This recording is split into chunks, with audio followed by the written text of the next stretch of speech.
The day my son finally called to say, "Mom, I'm so sorry. I lost everything. Please come home." I was standing on the porch of the little white house I had bought without him.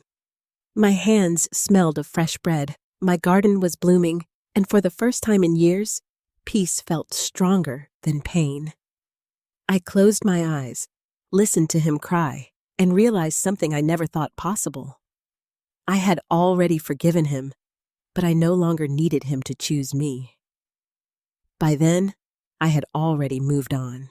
If this story touches something in your heart, I'd love for you to stay with me until the very end. Please, like this video if you've ever believed in second chances, subscribe. If stories like mine remind you that healing is possible, and share your thoughts in the comments.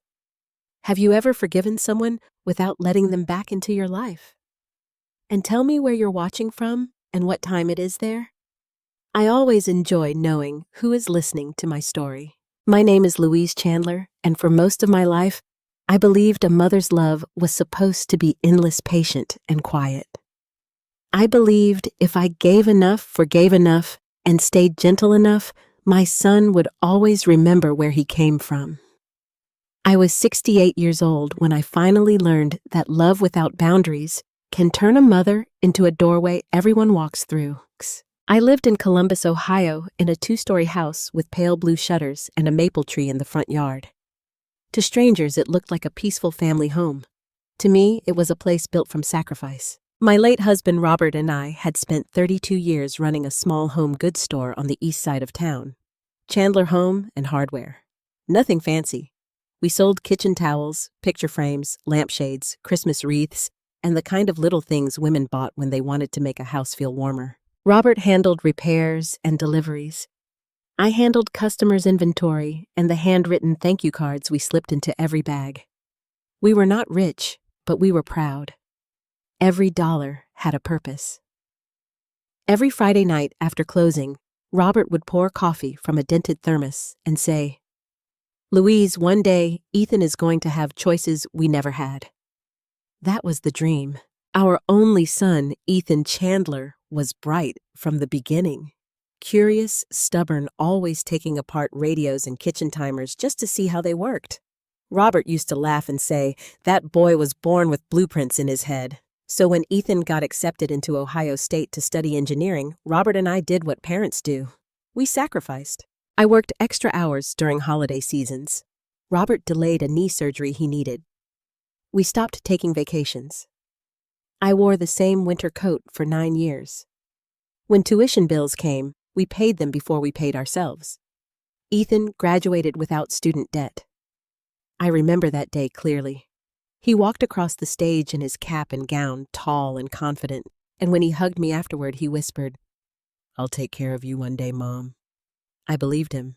Years later, after Robert passed from a sudden heart attack, the world became quiet in a way I still cannot fully explain. The store felt too large without him. The back office still smelled like his aftershave. His coffee mug sat beside the register for 3 weeks because I could not bring myself to move it. Ethan came around often at first. He helped with paperwork. He took me to appointments. He called every evening and asked, "You okay, Mom?" Back then, I thought grief had made us closer. Then, he married Madison. Madison Chandler was beautiful, polished, and ambitious. She worked in real estate, drove a white SUV that was always spotless, and spoke as if every room belonged to her before she entered it. I tried to love her. Truly, I did. I brought casseroles when they moved into their first apartment. I remembered her birthday. I offered to help when their daughter Sophie was born, and for a while, I was useful. That is the word I understand now. Useful. When Sophie was a baby, Madison called me almost every morning. "Louise, could you watch her for just 2 hours?" "Louise, we have a showing tonight." Louise, Ethan is swamped at work. 2 hours became entire days. Entire days became weekends. I rocked Sophie through fevers, packed her preschool lunches, took her to dance lessons, and taught her how to make cinnamon rolls on Saturday mornings. I never complained. Sophie was my joy. After losing Robert, that little girl's laugh filled empty rooms inside me. When Ethan and Madison wanted to buy a house, they said they were short on the down payment. Ethan looked ashamed when he told me. Madison looked irritated, as if needing help offended her. I still remember sitting at my kitchen table with the checkbook open. "How much do you need?" I asked. Ethan rubbed his forehead. "Mom, I hate asking." "You're not asking," I said. "You're my son." He promised it was temporary. He said once they refinanced, once Madison's sales improved, once his promotion came through, they would pay me back. I wrote the check. It was not a small amount. It was money Robert and I had saved for my retirement. Money earned one wreath, one lampshade, one holiday rush at a time. But when your child says he needs help building a future, you do not always stop to ask whether he plans to make room for you in it. After the house was purchased, Ethan insisted I move in. "Mom, it makes sense," he said. "You shouldn't be alone.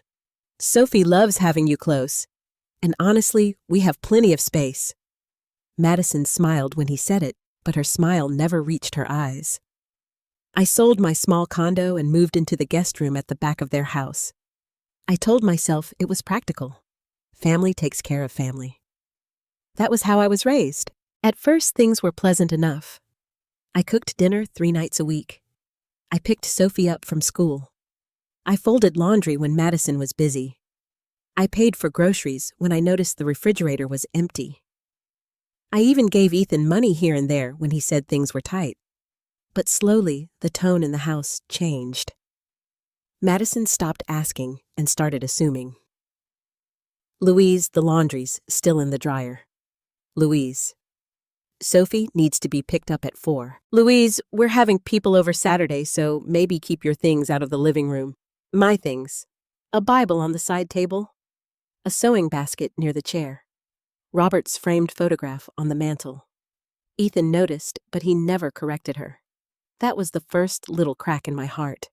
Not the cruelty itself, but his silence beside it. Then Madison began saying things softly, just loud enough for me to hear. "Your mother is getting very dependent. Couples need privacy. She acts like this is still her house." At night, I would lie awake staring at the ceiling, telling myself not to be sensitive. Maybe I was old-fashioned. Maybe I was in their way. Maybe all mothers had to learn how to become smaller inside their children's lives. One Sunday afternoon, I heard Ethan and Madison arguing in the kitchen. "We can't keep covering everything," Madison snapped. "Your mother has retirement money." "She's helped enough," Ethan said. I froze in the hallway. Then Madison lowered her voice, but not enough. "Ethan, she is sitting on money while we're drowning." Drowning. That word stayed with me. I had not known they were drowning. Ethan still wore expensive watches. Madison still booked salon appointments and talked about vacation homes with clients. They still hosted dinners with wine I would never buy for myself. But after that day, Ethan changed. He started asking questions about my accounts. Harmless questions at first. "Mom, where do you keep your bank statements? Do you still have Dad's life insurance paperwork? Wouldn't it be easier if I helped manage things?" I wanted to trust him. He was my son, the boy I had rocked through ear infections, the young man whose tuition I had paid, the father of my granddaughter. So when he brought me a stack of papers and said it was just to help him handle errands, if I ever got sick, I signed where he pointed. I did not understand then how dangerous trust can be in the wrong hands. By winter, I felt less like a mother and more like an old piece of furniture nobody knew where to put. Madison stopped including me in family photos. Ethan stopped asking about my day. Even Sophie, sweet Sophie, began looking nervous whenever she showed me affection in front of her parents. One evening, I made Ethan's favorite beef stew, the one he used to request every birthday when he was a child. He came home late, loosened his tie, glanced at the pot, and said, "Mom, we're trying to eat lighter now." Madison laughed from the dining room. Some habits are hard to break. I stood there holding the ladle, feeling foolish in my own apron. That night, I went to my room and opened Robert's old wooden box. Inside were his watch, our wedding photo, and a note he had written me years before. Louise, if anything ever happens to me, don't let loneliness make your decisions. I held that note against my chest and cried silently, because somewhere deep down, I already knew the truth. My son had not stopped loving me all at once. He had simply learned to need what I could give more than he respected who I was. And the most painful part was this: I was still making excuses for him. Ethan's birthday used to be my favorite day of the year. When he was little, I would wake before sunrise and make pancakes shaped like stars, because he once told me birthdays should begin with something magical. Robert would sneak downstairs, put a single candle in the tallest pancake, and whisper, "Louise, he's going to remember this forever." For many years, I believed he did. So, when Ethan turned 42, I decided to make the dinner he had loved since childhood: slow-cooked beef stew, buttered rolls, green beans with almonds, and a chocolate sheet cake with vanilla frosting. Nothing elegant, nothing expensive. Just the kind of food that once made him close his eyes and say, "Mom, nobody cooks like you." I started early that morning. The kitchen windows fogged from the steam rising out of the pot. The scent of onions, garlic, and rosemary filled the house. For a few hours, I let myself pretend things were normal. I pretended Madison's sharp little comments had not been cutting into me for months. I pretended Ethan's silence was tiredness, not distance. I pretended the house still held a place for me. Sophie came downstairs around noon, still wearing her school sweatshirt, her hair pulled into a loose ponytail. "Grandma, that smells amazing," she said. I smiled. "Your dad's favorite." She came over and dipped a spoon into the pot before I could stop her.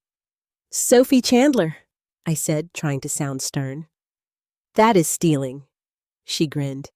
"Then arrest me." For one sweet second, I saw Ethan at 15 in her face. The same mischievous eyes, the same crooked smile. It made my heart ache with tenderness. Then Madison walked in. She wore cream-colored slacks, a silk blouse, and the expression of someone who had already found something wrong before she knew what it was. "Oh," she said, glancing at the stove. "You made stew." "Yes," I said, "for Ethan's birthday." She opened the refrigerator and took out a bottle of sparkling water. "I thought we talked about doing something lighter.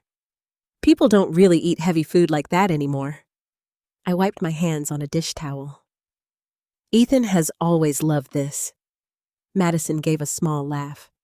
"Ethan has changed Louise. We all have." The words were simple, but they landed hard. Sophie looked from her mother to me.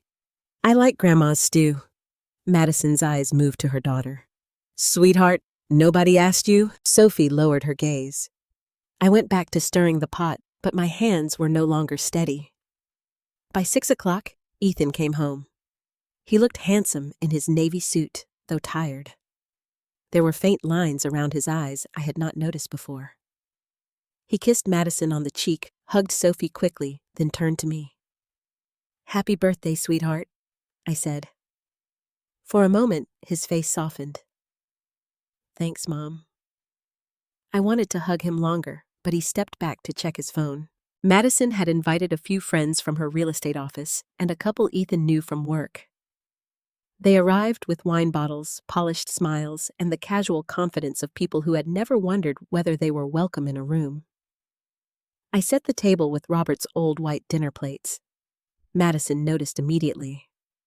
"Louise," she said quietly, though not quietly enough. "I was going to use the gray stoneware." "Oh," I said. "I thought these would be nice for Ethan's birthday." "They're a little dated."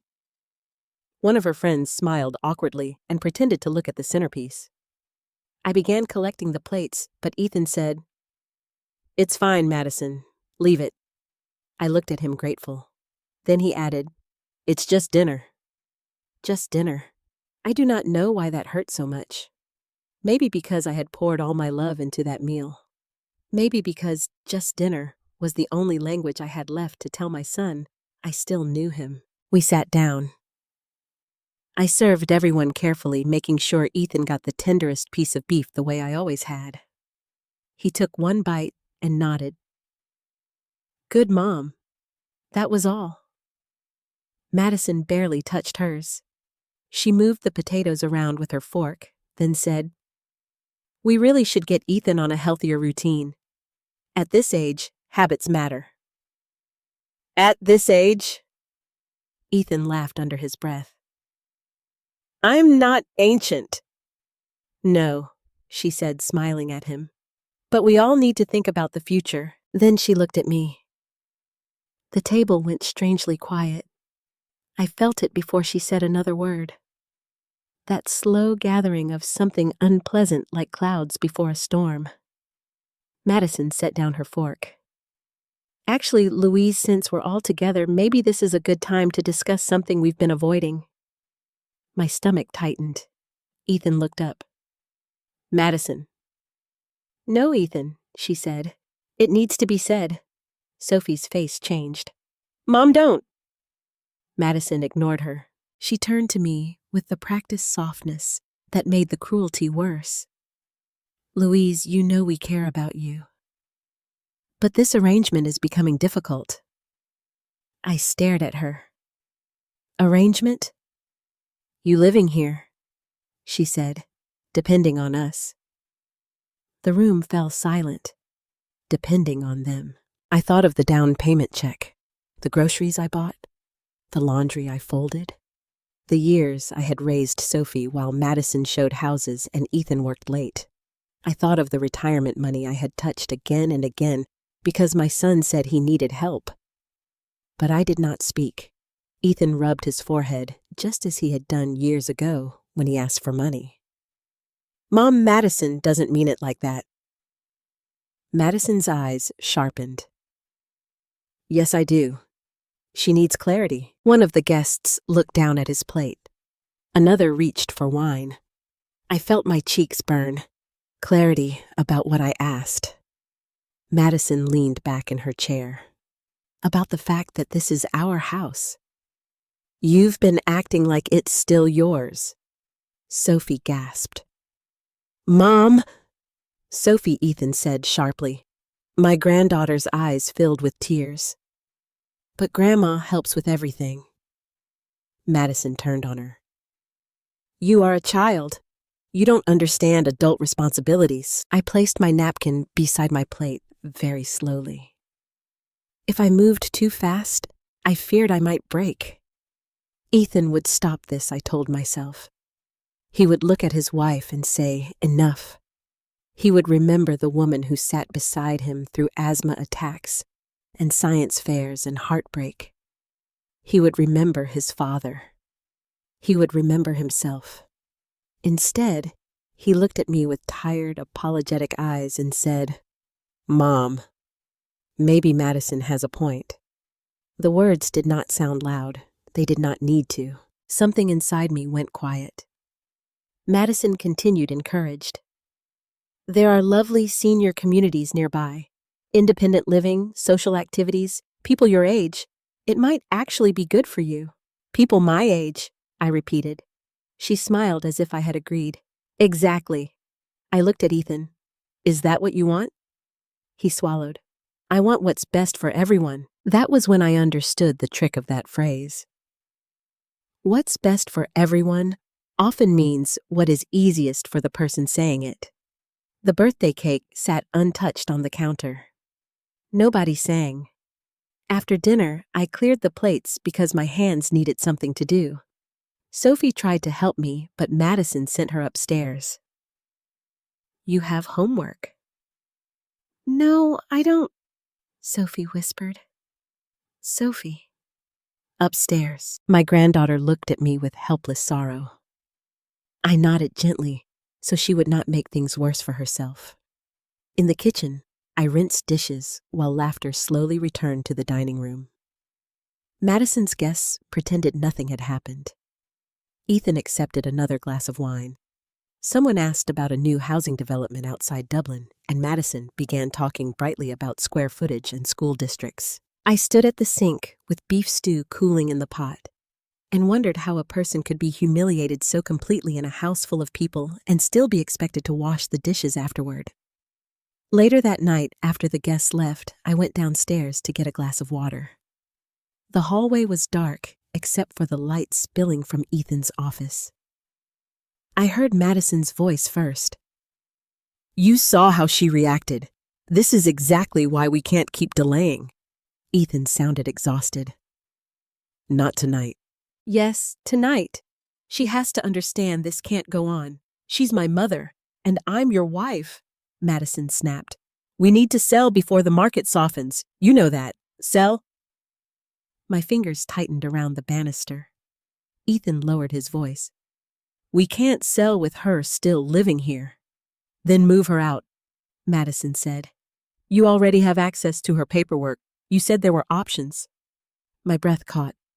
"Paperwork. Options." Ethan did not answer for a long moment. Then he said, "I'll talk to her." Madison's voice softened, but not with kindness. "Good. Because if we wait too long, we lose everything." I stood frozen in the hallway, the birthday candles still sitting unused on the kitchen counter behind me. That was the moment I realized the dinner had not been an awkward conversation. It had been a warning.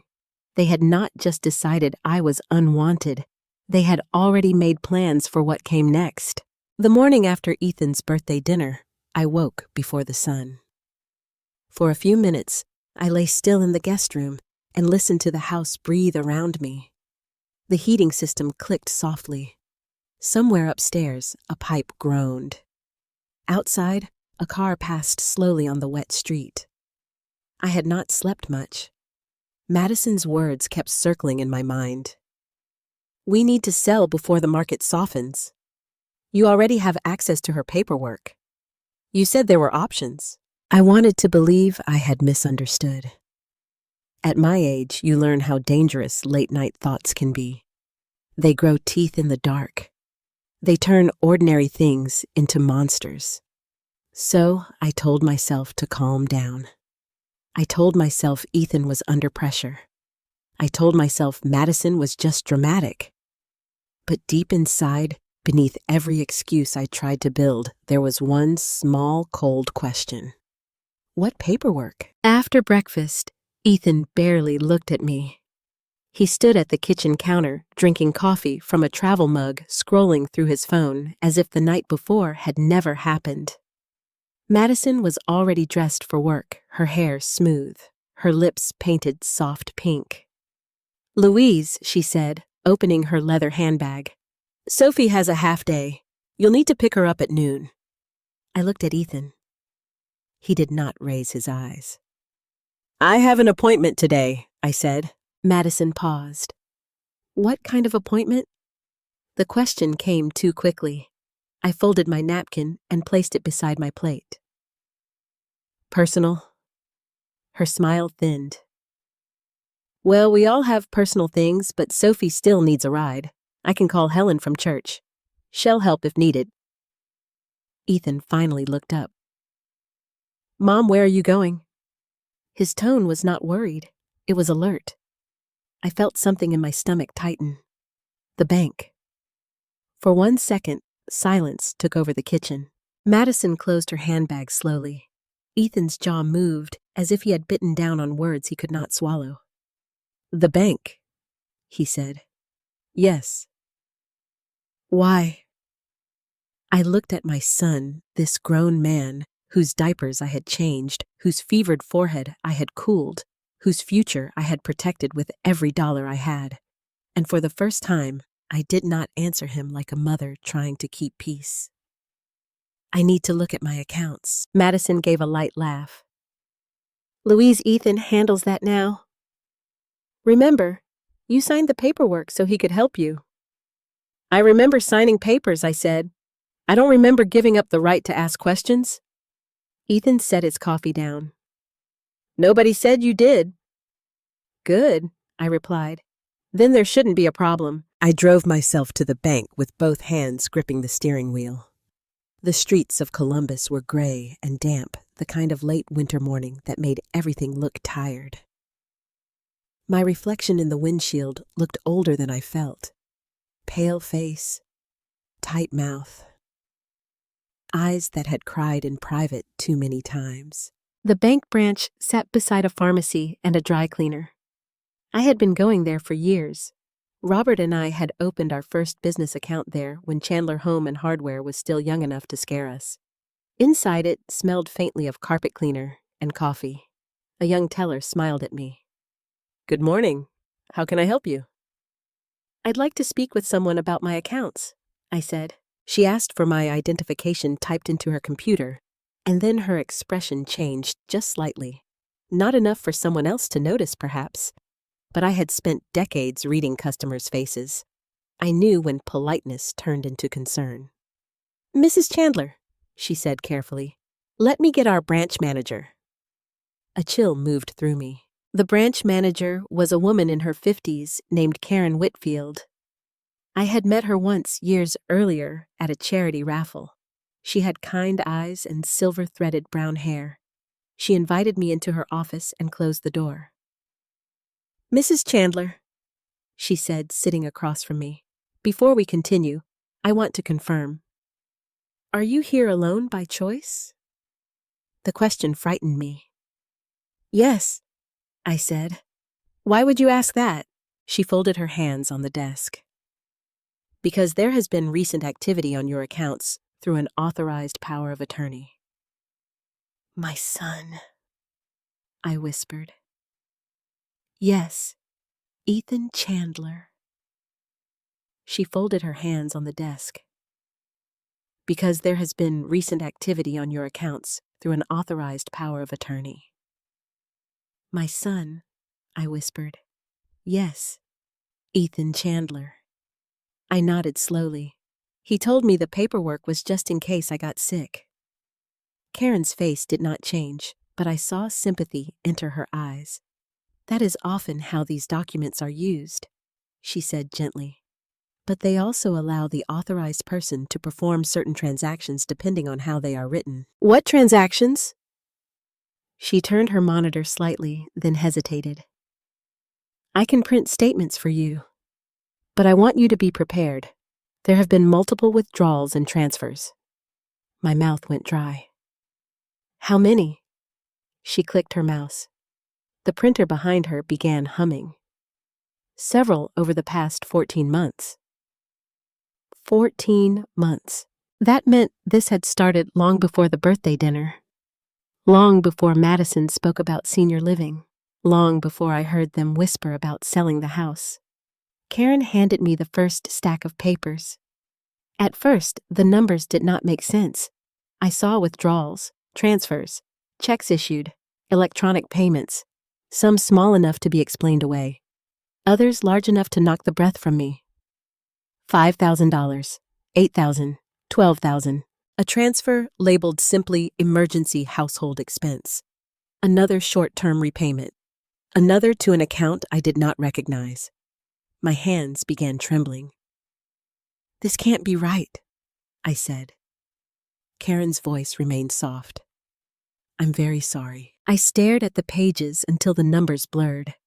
I thought of Robert's knee surgery, my old winter coat, the vacations we never took.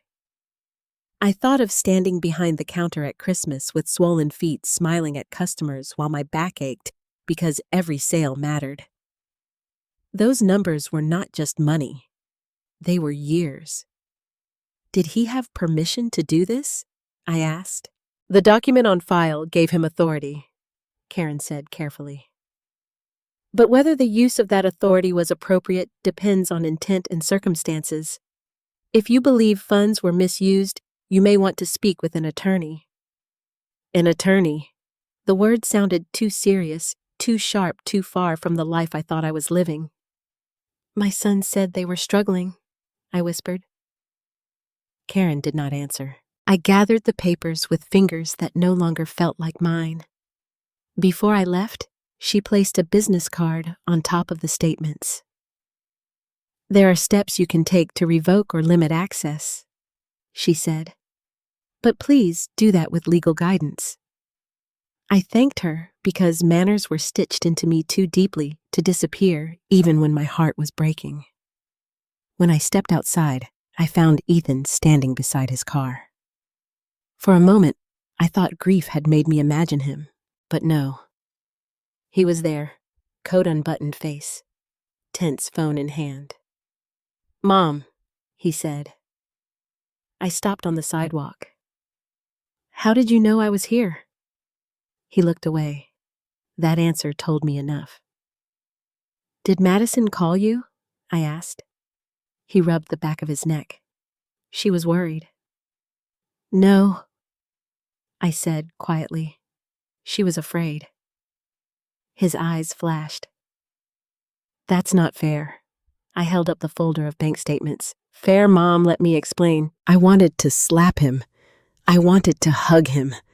I wanted to wake up in a world where Robert was still alive and Ethan was still the boy who promised to take care of me one day. Instead, I said, "You took money from me." His face tightened. "I borrowed money." Without asking. It was complicated. "No," I said. Complicated is when the furnace breaks in January. Complicated is when someone gets sick. This is something else. He stepped closer, lowering his voice. "We had a family emergency." "What emergency?" He looked toward the parking lot, then back at me. "Bills. Debt. Things got out of hand. And you didn't come to me. I knew you'd worry." I almost laughed. It would have sounded like crying. "So you stole from me to spare me worry." His eyes hardened. "Don't use that word. What word would you prefer?" He looked wounded, as if I had betrayed him by naming what he had done. "Mom, everything I did was for this family." "For your family," I said. "Not for me." He flinched. Then anger rose in him, fast and defensive. "You think I enjoyed asking you for help all these years? You think it felt good needing my mother at 42? I stared at him. There it was, not guilt, shame. And shame, when mixed with pride, can become cruelty. "I never made you feel small for needing help," I said. "No," he snapped. "You just made it impossible to forget." The words hit me so hard, I nearly stepped back. I had never once reminded Ethan of what I had done for him. Not the tuition, not the down payment, not the babysitting, not the loans. I had swallowed every sacrifice because I thought love did not keep score. But somehow, my generosity had become an accusation in his mind.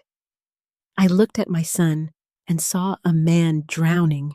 Yes, but also a man willing to pull me under so he could breathe. "You need to give me copies of every document you had me sign," I said. His face changed. "Mom, don't do this. Do what turned this into some legal mess. You already did that when you used my name and my money without telling me." His voice dropped. "Madison was right. You're not thinking clearly." That sentence settled over me like ice. I had heard enough. I walked past him toward my car. "Mom," he called. "Where are you going?" I opened the door, placed the folder on the passenger seat, and looked back at him. For the first time in a long time, I said, "I'm going to think about myself." As I drove away, my son stood in the bank parking lot, smaller in the rearview mirror than I had ever seen him. But the papers beside me felt heavy enough to fill the whole car. And somewhere beneath the shock, beneath the betrayal, another feeling had begun to stir. Fear. Because if Ethan had gone this far with my money, I had no idea what else he and Madison were willing to do. For 3 days after the bank, Ethan avoided being alone with me. That told me more than any confession could have. He left for work before I came downstairs. He came home late and went straight to his office. At dinner, he spoke to Sophie about school, to Madison about appointments, but to me he offered only small, careful sentences. "Pass the salt, Mom. Cold today. Did you sleep okay?" I answered politely because I had been raised to believe anger should not be thrown around a dinner table. But inside me, something was hardening. Not hatred, not even revenge. Just a quiet understanding that I could no longer afford to be the only person in that house protecting everyone's feelings. On Thursday afternoon, I called the number on Karen Whitfield's business card. She had given me the name of an elder law attorney downtown. I made an appointment for the following week. I did not tell Ethan. That evening, Madison found out anyway.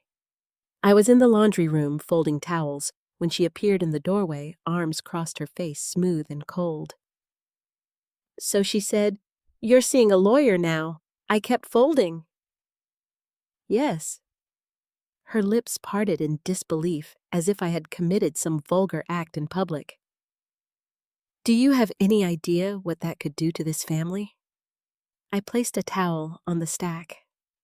"I am trying to understand what this family has already done to me." She stepped closer. "Ethan was trying to keep us afloat. With my money. You live here, Louise. You eat here. You use utilities. You have had help from us, too." I looked at her then. "Madison, I helped buy this house." Her face tightened. "You gave Ethan a gift." "No," I said. "I helped my son because he promised to repay me. That's not how he remembers it." "Of course it isn't." Her eyes narrowed. "You're becoming very bitter." I almost smiled. Bitter. That was the word people used when a woman finally stopped swallowing disrespect with a pleasant expression. "I'm becoming awake," I said. That was when Ethan walked in behind her. He looked tired, almost gray around the mouth. In his hand was a folded sheet of paper. "Mom, he said we need to talk." Madison moved aside, but she did not leave. I dried my hands on the towel. "Then talk."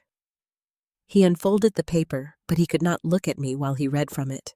"Given the current tension in the household, Madison and I think it would be best for everyone if you found another place to stay."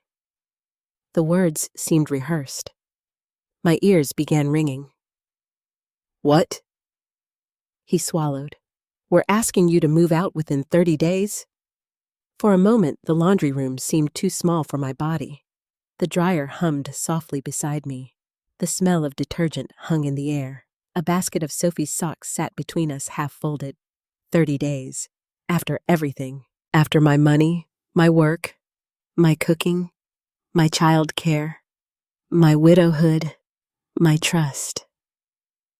"You're evicting your mother?" I asked. Ethan flinched. "Don't say it like that." "How should I say it? After my money, my work, my cooking, my child care, my widowhood, my trust?" "You're evicting your mother?" I asked. Ethan flinched. "Don't say it like that." "How should I say it?" Madison answered before he could. "This is Ethan's house." I looked at her. "I know whose name is on the deed." "Then you understand." "No," I said quietly. "I understand whose name is on paper. I also understand whose money helped put that roof over your head." Ethan's voice sharpened. "Mom, please don't make this harder." I laughed once softly because the pain had gone too deep to come out as tears. "Harder for whom, Ethan?" He folded the paper again with shaking fingers. "I can't live like this. Madison can't live like this. Sophie is caught in the middle. Sophie is caught because you put her there." Madison stepped forward.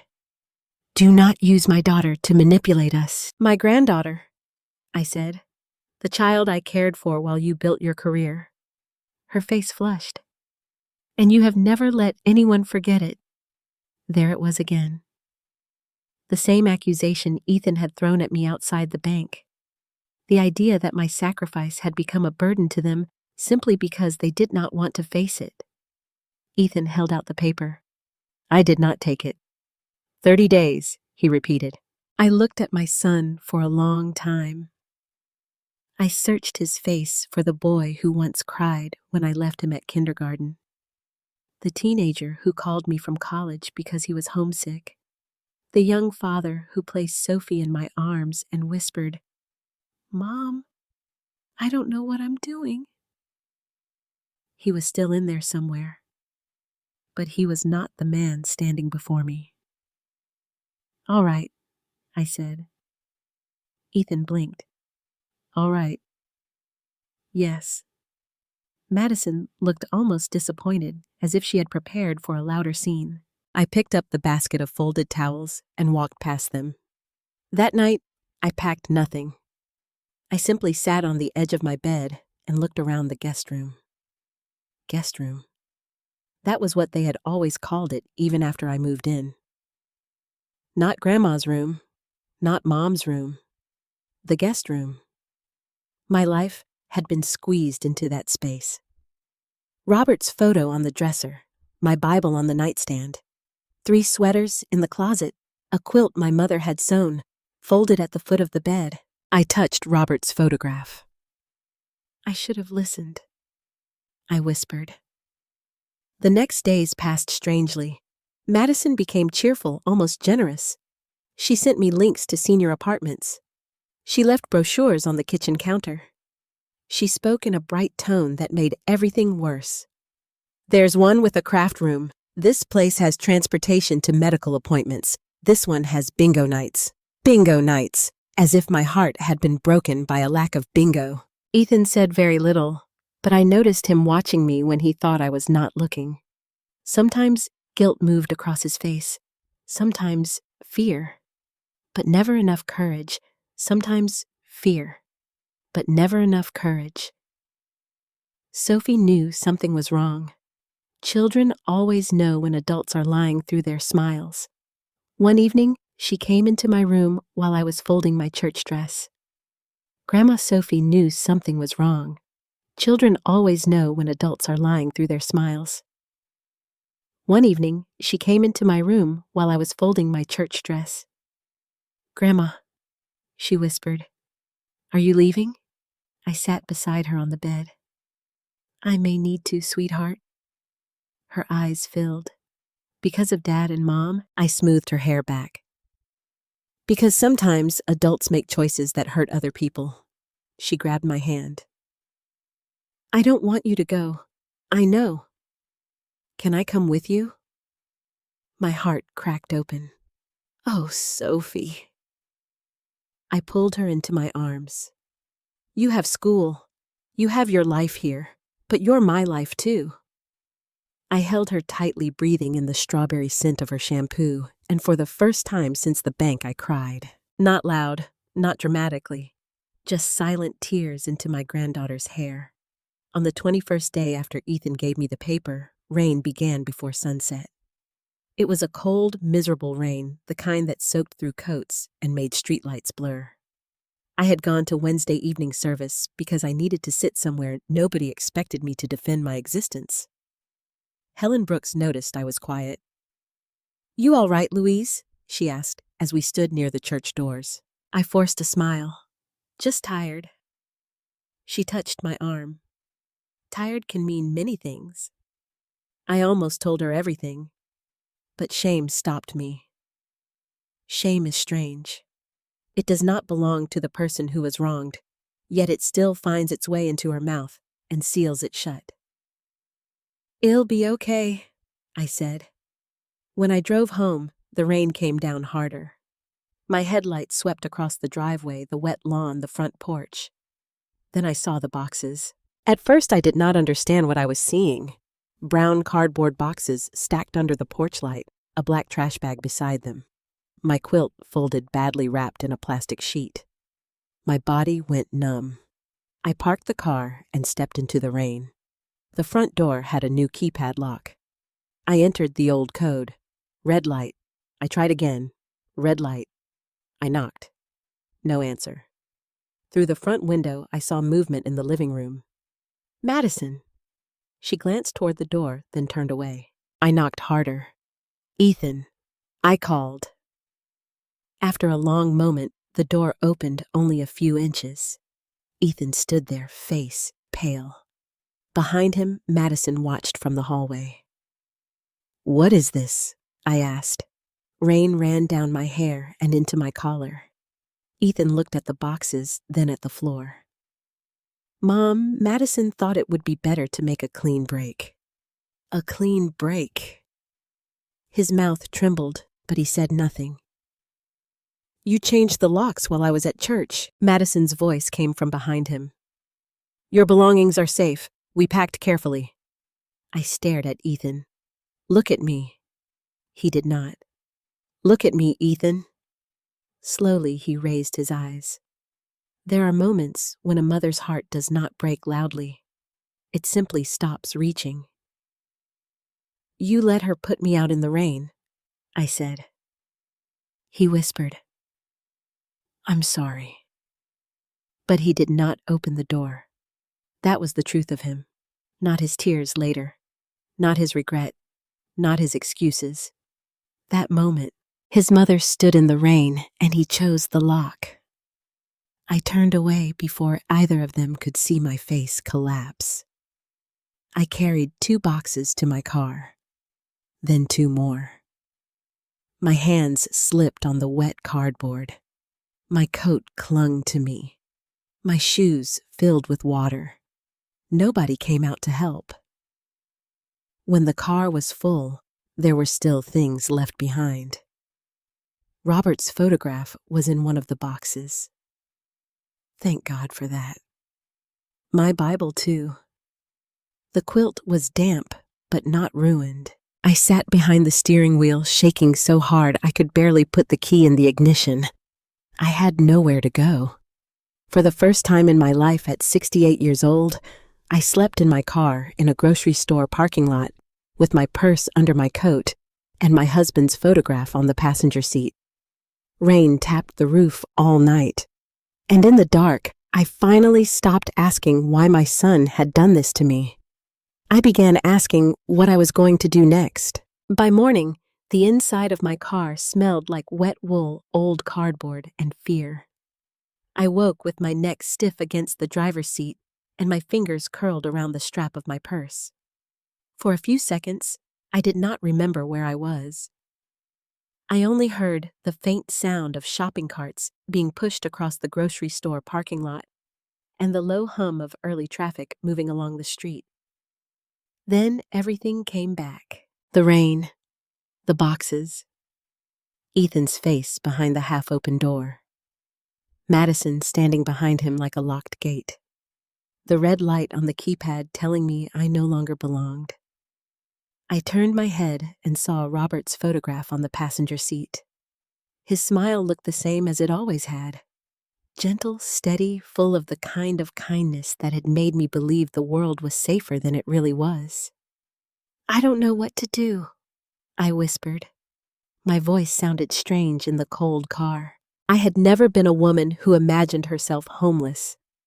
That word had always belonged to other people in other stories. People I donated canned goods for people I prayed for on Sunday mornings. I had a church family. I had a son. I had spent my life building something solid, and still there, I was 68 years old, washing my face with bottled water in a grocery store restroom before anyone could notice I had slept outside. I looked at myself in the mirror under the fluorescent lights. My hair was flattened from the rain. My eyes were swollen. My coat was still damp around the collar. For a moment, shame rose up so sharply that I had to grip the sink. Then I heard Robert's voice in my memory. "Louise, don't confuse being hurt with being finished." I stood a little straighter. I bought a small coffee with coins from the bottom of my purse and sat in the car until the church office opened. I told myself I would call the attorney first, then maybe a motel. Maybe my cousin in Dayton, though we had not spoken in years. Maybe there was a senior shelter somewhere. But when I picked up my phone, my hands trembled too badly to type.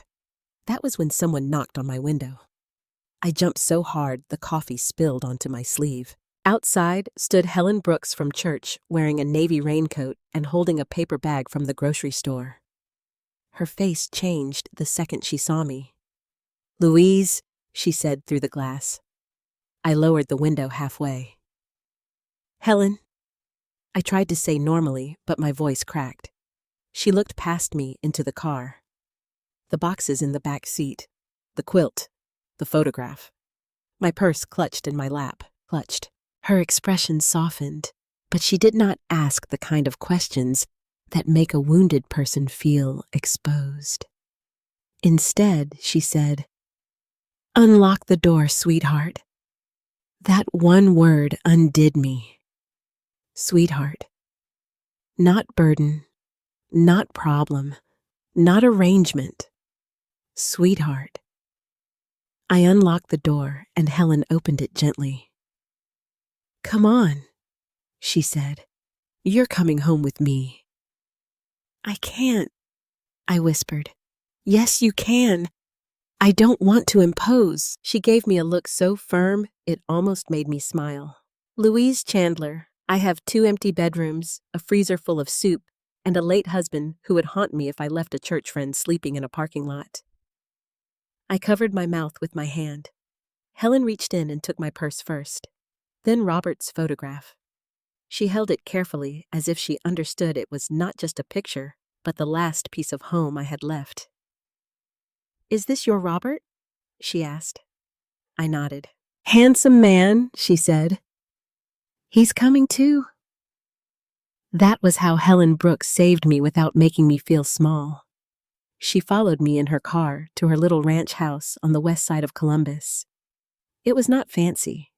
White siding, green front door bird feeders hanging from the porch. But when I stepped inside, warmth wrapped around me. The house smelled like coffee, lavender soap, and chicken soup. Helen pointed down the hall. "Bathroom is first door on the left. Towels are in the cabinet. I'll put your clothes in the dryer." "Then you're eating something." "I should call Ethan," I said automatically. Helen stopped. She did not turn around right away. When she did, her face was calm, but serious. "Did Ethan know where you were last night?" I looked down. That was answer enough. Helen nodded once. "Then Ethan can wait." I showered in her guest bathroom and cried under the hot water until my chest hurt. Not loud enough for her to hear, I hoped. Though later, I suspected Helen heard everything and simply gave me the dignity of pretending she had not. When I came out, she had laid clean sweatpants and a soft gray sweater on the bed. "They're mine," she said through the door. "A little roomy, but they'll do." I dressed, then sat at her kitchen table while she placed a bowl of soup in front of me. "Eat," she said. "I'm not hungry. Eat anyway." So I ate. The first spoonful nearly broke me. It was ordinary soup, carrots and noodles and chicken, but it was warm. It was offered without conditions. Nobody asked what I could give in return. Nobody reminded me whose table it was. Helen sat across from me, hands folded around her coffee mug. When I finally told her what happened, I expected shock. Instead, she listened with the quiet heaviness of a woman who had seen more cruelty than she liked to admit. When I finished, she said, "You are not going back there." The words frightened me because they sounded too final. "He's my son," I whispered. "Yes," Helen said, "and you are his mother, not his doormat." I stared at the soup. She softened her voice. "Love him if you must. Pray for him if you want. But don't hand him the knife again just because he cries after cutting you." I had no answer. That afternoon, Helen helped me carry my boxes into the spare room. It had yellow curtains, and a small wooden dresser. She cleared space in the closet without making a speech about it. She placed Robert's photo on the bedside table. "There," she said. "Now he can watch over you." For the first time since the lock changed, I breathed.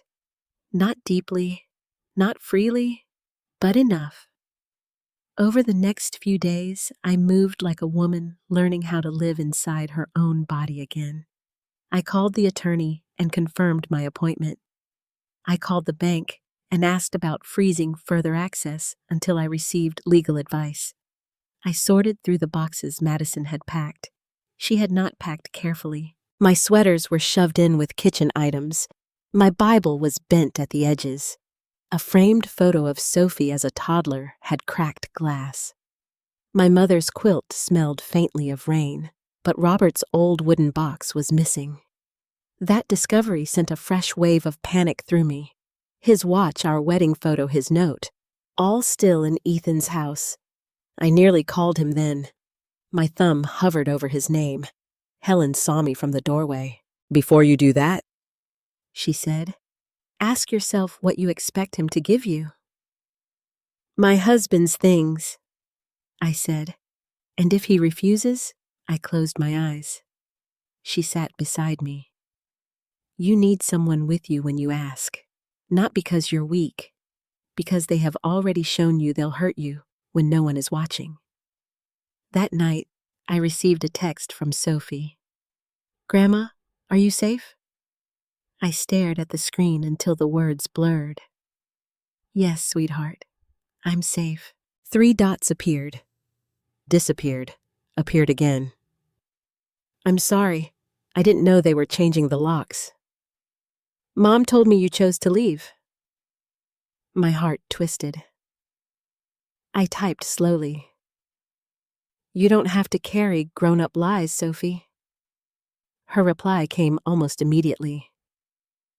"I miss you." I pressed the phone to my chest. "I miss you too." A few minutes later, another message came. "Grandma, I heard Dad and Mom talking. There's something else. Something about Grandpa's box.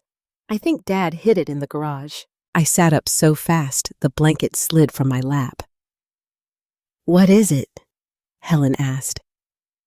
I handed her the phone. She read the message, then looked at me. For the first time, I saw anger in her eyes. "Louise," she said quietly, "this is no longer just about hurt feelings." I knew she was right. The next morning, Helen drove me to the church farmers market because she said I needed air people and something to do with my hands. I almost refused. My life was falling apart. Selling baked goods at a church table felt ridiculous. But Helen handed me an apron.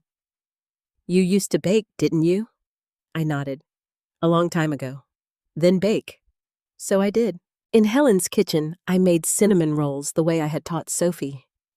Brown sugar butter, a little orange zest, because Robert always said it made people wonder what the secret was. I made 2 dozen, then 3. Helen brewed coffee and told me where she kept the flour. By afternoon, the whole house smelled like memory. At the market, people bought every roll. A woman came back for 2 more and said, "My goodness, these taste like somebody loved me." I laughed for the first time in days. It startled me. Helen smiled from beside the table. "There she is." That evening, with flowers still under my fingernails and $28 in a small envelope, I sat on Helen's porch and watched the sky turn pink. It was not much money. It was not a home. It was not justice. But it was mine. And after everything Ethan and Madison had taken, that small envelope felt like the beginning of something I had almost forgotten I still possessed. A future. Sophie's message kept me awake most of the night. Grandpa's box. I read those 2 words again and again in the blue glow of my phone, while Helen's house slept around me. Outside the guest room window, the maple branches moved gently in the wind. Somewhere down the hall, the old furnace clicked on, filling the little house with a soft, steady warmth. But inside me, nothing felt steady. Robert's wooden box was not valuable in the way banks or lawyers measure value. It was small, dark cherry wood with a brass latch that had tarnished over time. Robert had kept it on the top shelf of our bedroom closet for years. Inside were pieces of our life. His father's pocket watch, our wedding photograph, a handwritten note he left me after his first heart scare, and a few folded papers he always said were for peace of mind. I had never cared much about the papers. Robert had always been the organized one.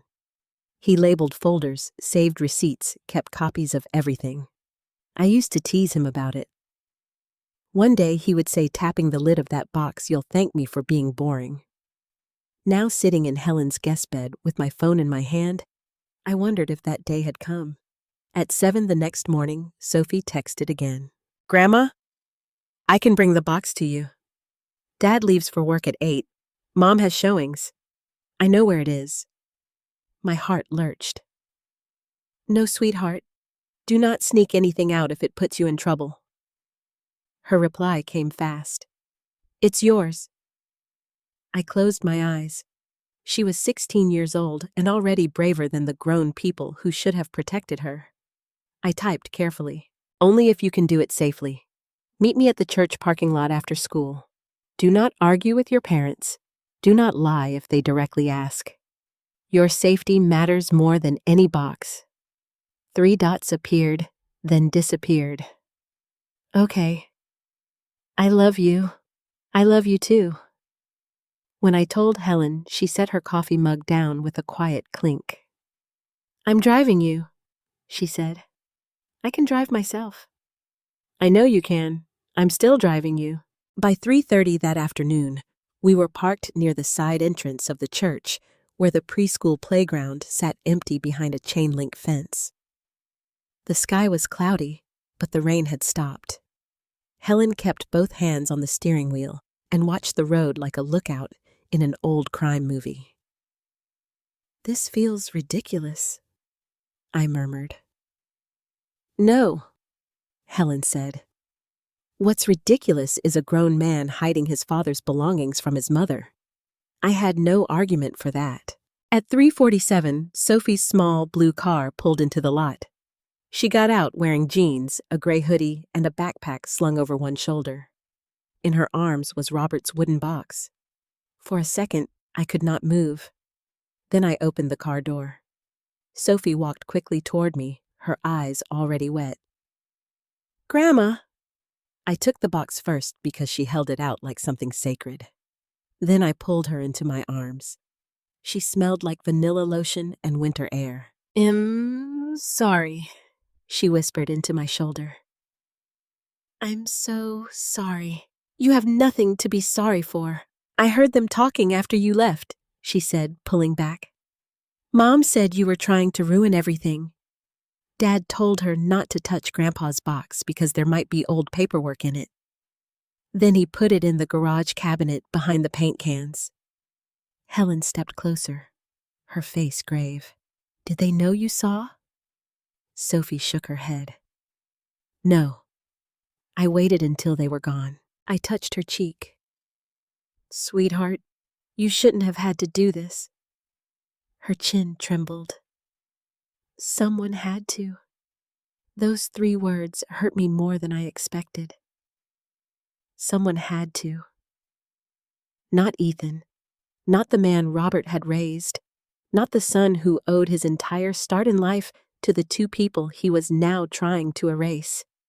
A 16-year-old girl had carried the truth out of a garage because the adults had failed. We sat together in the church fellowship hall because Helen had a key from volunteering with the women's committee. The room smelled faintly of coffee-old hymnals and floor polish. Afternoon light came through the tall windows and lay across the folding tables in pale gold strips. I placed Robert's box in front of me. For a long moment, I simply rested my hands on the lid. Then I opened it. The smell rose first cedar paper and the faintest trace of Robert's aftershave. It was impossible, of course. He had been gone for years, but grief does not obey science. It lets you smell someone you love in an old sweater, a drawer, a wooden box. His pocket watch was there. Our wedding photo was there too, slightly faded at the edges. I was 21, wearing a lace dress my mother had altered twice because we could not afford a new one. Robert stood beside me, looking terrified and proud. Sophie leaned close. "You were beautiful." I smiled through the ache. I was nervous. Helen pulled out a chair beside me but did not interrupt. Beneath the photo was the note I remembered. "Louise, if anything ever happens to me, don't let loneliness make your decisions." I pressed it to my chest.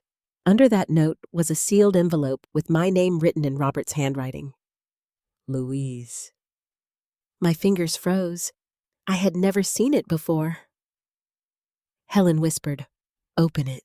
I slid my finger under the flap carefully, as if the paper might break. Inside was a letter. "My dearest Louise, if you are reading this, it means either I am gone or you are finally cleaning out that box I told you not to ignore." I laughed once, but it came out broken. The letter continued. "I know you.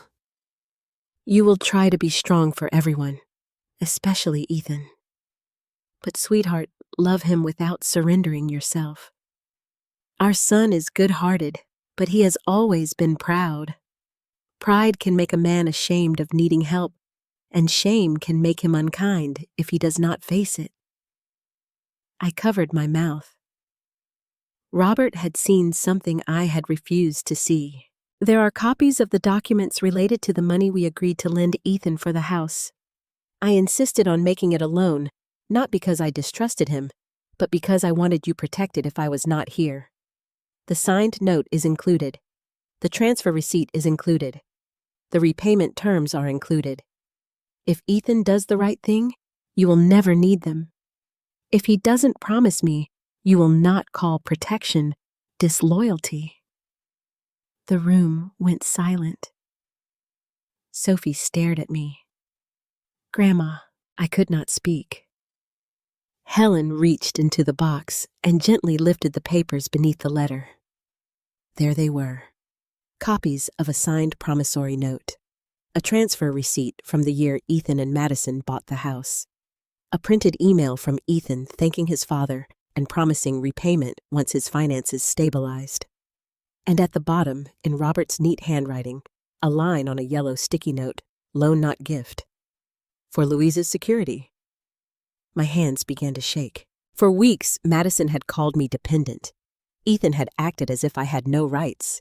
They had stood in that laundry room and told me the house was his, as though my sacrifice had vanished the moment the deed carried his name. But Robert had not let it vanish. He had seen farther than I had. He had loved me carefully. Sophie began to cry. Dad knew I looked at the papers, then at her. "I don't know what he remembered," I said softly, "but he knew enough to hide the box." Helen's mouth tightened. "That tells us plenty." I placed Robert's letter flat on the table and read the last paragraph. "Louise, if the day comes when you must choose between keeping peace and keeping your dignity, choose dignity. Peace built on your silence is not peace. It is only someone else's comfort." I closed my eyes.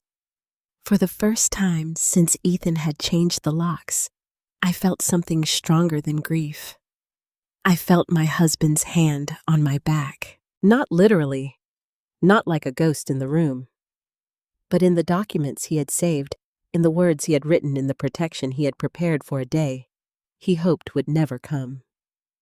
That evening, Helen made copies of everything at the church office. Sophie kept looking toward the door, nervous that someone might walk in and take the truth away from us. Before she left, I held both her hands. "You must not confront your father about this," I said. "But he lied." "Yes," I said, "and lies are dangerous when they are cornered." She nodded, though I could see anger burning behind her tears. "Grandma, are you going to sue him?" The question sat between us like a storm cloud. I looked down at Robert's letter. "I don't know yet," I said, "but I am going to stop being afraid of the truth."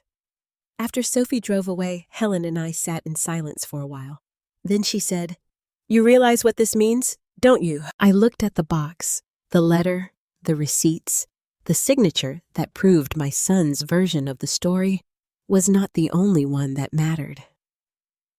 "Yes," I whispered. It meant I was not crazy. It meant I was not helpless.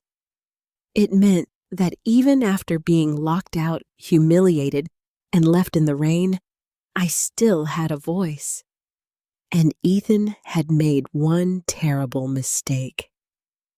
He believed taking my home meant taking my power. But Robert had left me proof. I did not file a lawsuit the next morning. That may surprise some people. When someone hurts you deeply, everyone expects you to swing back the moment you finally have proof. They expect anger to become action pain, to become punishment. But I was tired, not weak, not afraid in the old way. Just tired from years of giving pieces of myself to people who only noticed when there was nothing left to take. So when Helen drove me to the attorney's office the following Monday, I carried Robert's wooden box in my lap like a shield, but I did not walk in demanding revenge. The attorney's name was Daniel Pierce. He was in his early 60s with silver hair, wire-rimmed glasses, and the calm voice of a man who had spent decades telling frightened people the truth. His office was on the 6th floor of a brick building downtown. Through the window, I could see Columbus moving below us, cars, buses, people in coats crossing streets with coffee cups in their hands. The world had kept moving while mine had fallen apart. Mr. Pierce listened carefully as I told him everything. The birthday dinner, the bank withdrawals, the 30-day notice, the changed locks, the night in my car, Sophie bringing Robert's box. Helen sat beside me quiet but solid, her hand resting over mine whenever my voice began to shake. When I finished, Mr. Pierce removed his glasses and placed them on the desk. "Mrs. Chandler," he said, "I want to be very clear. What happened to you was not simply a family disagreement." My throat tightened. He looked through the documents Robert had saved. The promissory note, the transfer receipt, Ethan's email, the bank statements, the copy of the power of attorney. "The loan documentation appears meaningful," he said, "and the use of the power of attorney raises serious concerns." Helen leaned forward. "Serious how, mister?" Pierce chose his words carefully. "A power of attorney is not a blank check to enrich oneself or solve personal financial problems. The person using it has duties. If your son used your funds for his own benefit without proper authorization, that could be financial exploitation." Financial exploitation. The phrase landed with a cold weight. Part of me wanted to reject it. Mothers are strange that way. Even when a child wounds you, your heart tries to soften the words around what they did. Mistake, pressure, confusion, bad season. But exploitation had edges. It named the thing. I looked down at my hands. "I don't want to destroy him." Mr. Pierce nodded. "Protecting yourself is not the same as destroying him." Those words stayed with me. Protecting yourself is not the same as destroying him. For so long, I had believed peace meant staying quiet. I had believed being a good mother meant absorbing pain, so my son would not have to face the consequences of causing it. But sitting in that office with Robert's handwriting spread across the desk, I began to understand something I wish I had learned years earlier. Consequences are not cruelty. Sometimes they are the only language truth has left. Mr. Pierce advised me to revoke Ethan's power of attorney immediately. He prepared the paperwork. He told me to notify the bank in writing. He also said he would begin a formal review of the withdrawn funds and the house loan. "We don't need to rush into court today," he said, "but we do need to preserve your rights." I nodded. That's all I want. But even as I said it, I knew I wanted something more. I wanted my life back. Not the old life. Not Ethan's house. Not the guest room with yellowing curtains where I had tried to make myself small enough to be tolerated. I wanted a life that belonged to me. That afternoon, Helen and I stopped at the bank. Karen Whitfield came out to greet me herself. She accepted the revocation documents and made copies. Ethan's access was removed. When she handed me the confirmation, I felt a strange sensation in my chest. It was not happiness. It was space. For the first time in years, a door inside me opened. The next few weeks became a blur of small, deliberate decisions.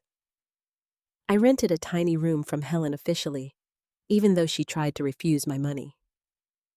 "You're not paying me," she said. "Yes, I am." "Louise?" "Helen." We stared at each other across the kitchen table until she finally sighed. "Fine, but I'm undercharging you." "I know." Then I bought a second-hand stand mixer from a woman on Facebook Marketplace. It was pale blue, a little scratched, and heavier than it looked. Helen's neighbor, Mr. Alvarez, carried it inside for us. I began baking every Thursday night for the Saturday farmers market. Cinnamon rolls first, then lemon pound cake, then apple hand pies with flaky crust and just enough nutmeg. Helen made coffee and kept a notebook of what sold fastest. "You need a name," she said one evening while I was glazing orange rolls. "A name for the baking." I laughed.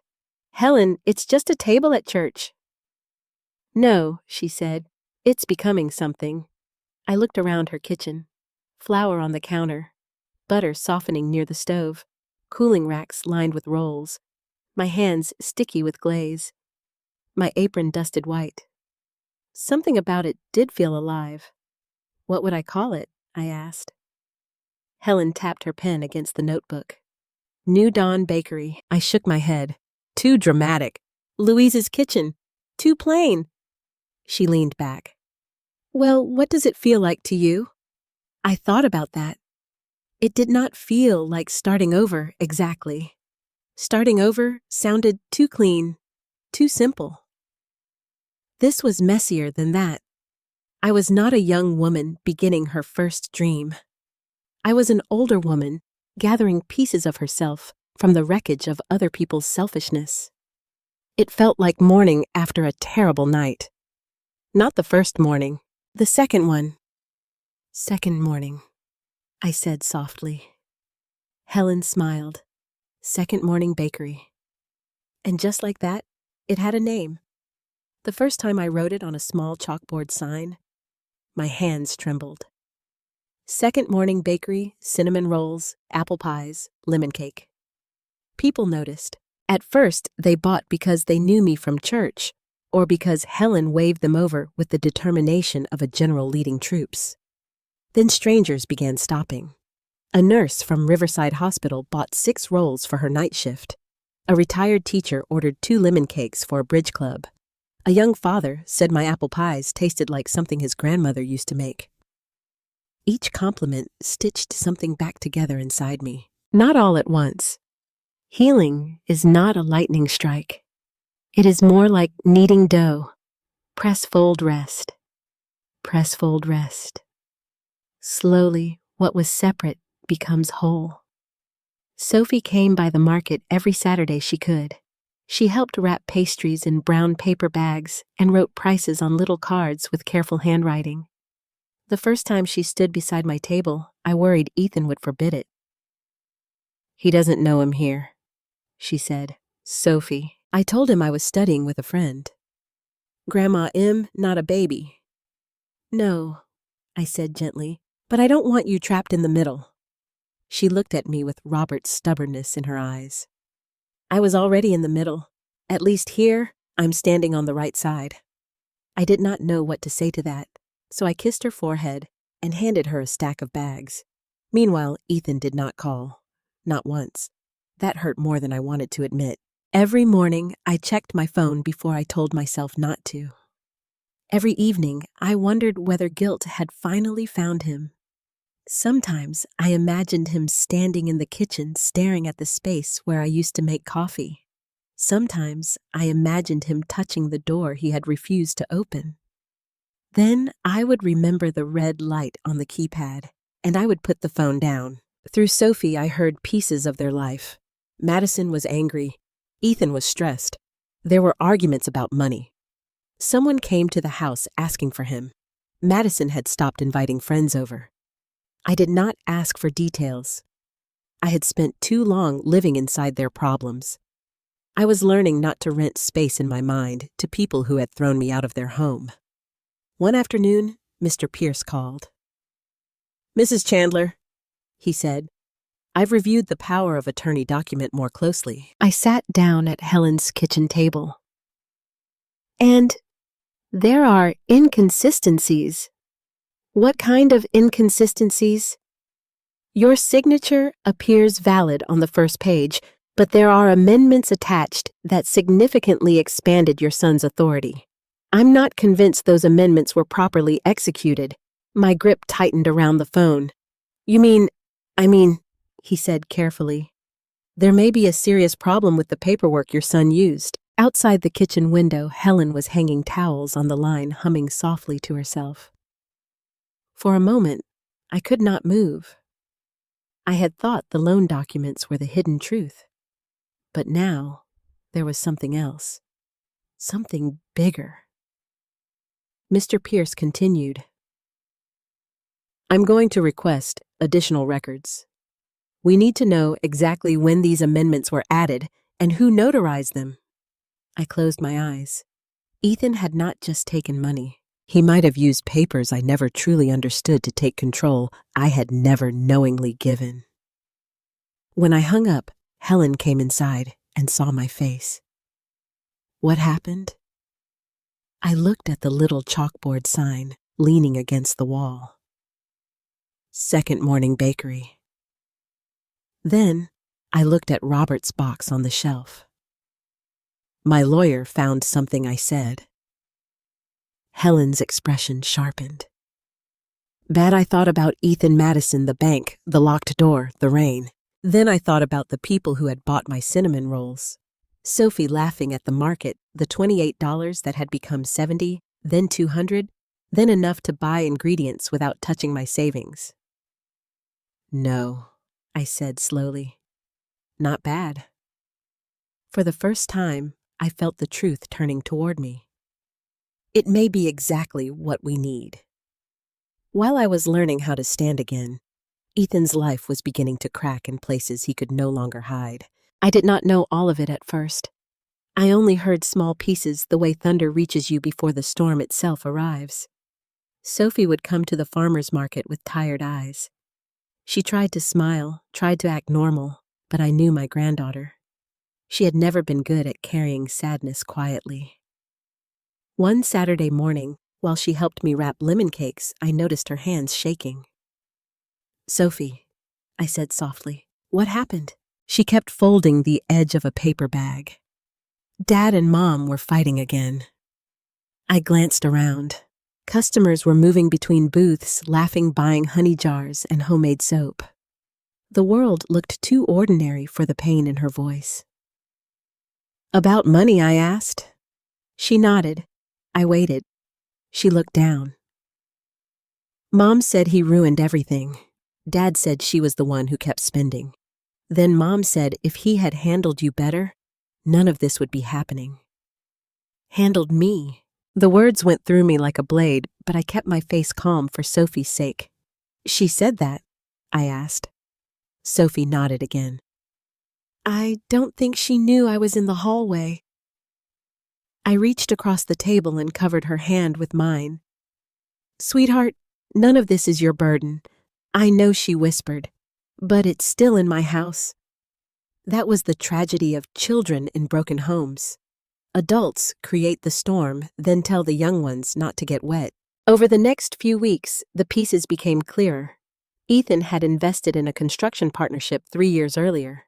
He had not told me much about it at the time, only that it was a smart opportunity and low risk. I remembered him talking about new subdivisions outside Columbus, about rental properties, about getting in early before prices climbed. Robert would have asked questions. I had simply been proud. But the partnership failed. Permits were delayed. Material costs rose.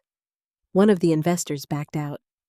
Ethan put in more money to protect the first money, then more to protect that. By the time he realized he was not building wealth, but chasing loss, he was already trapped. Madison, meanwhile, had built their life around the appearance of success. The white SUV, the designer handbags, the dinners with clients, the remodeled kitchen. The private tutoring for Sophie, though. Sophie had never asked for it.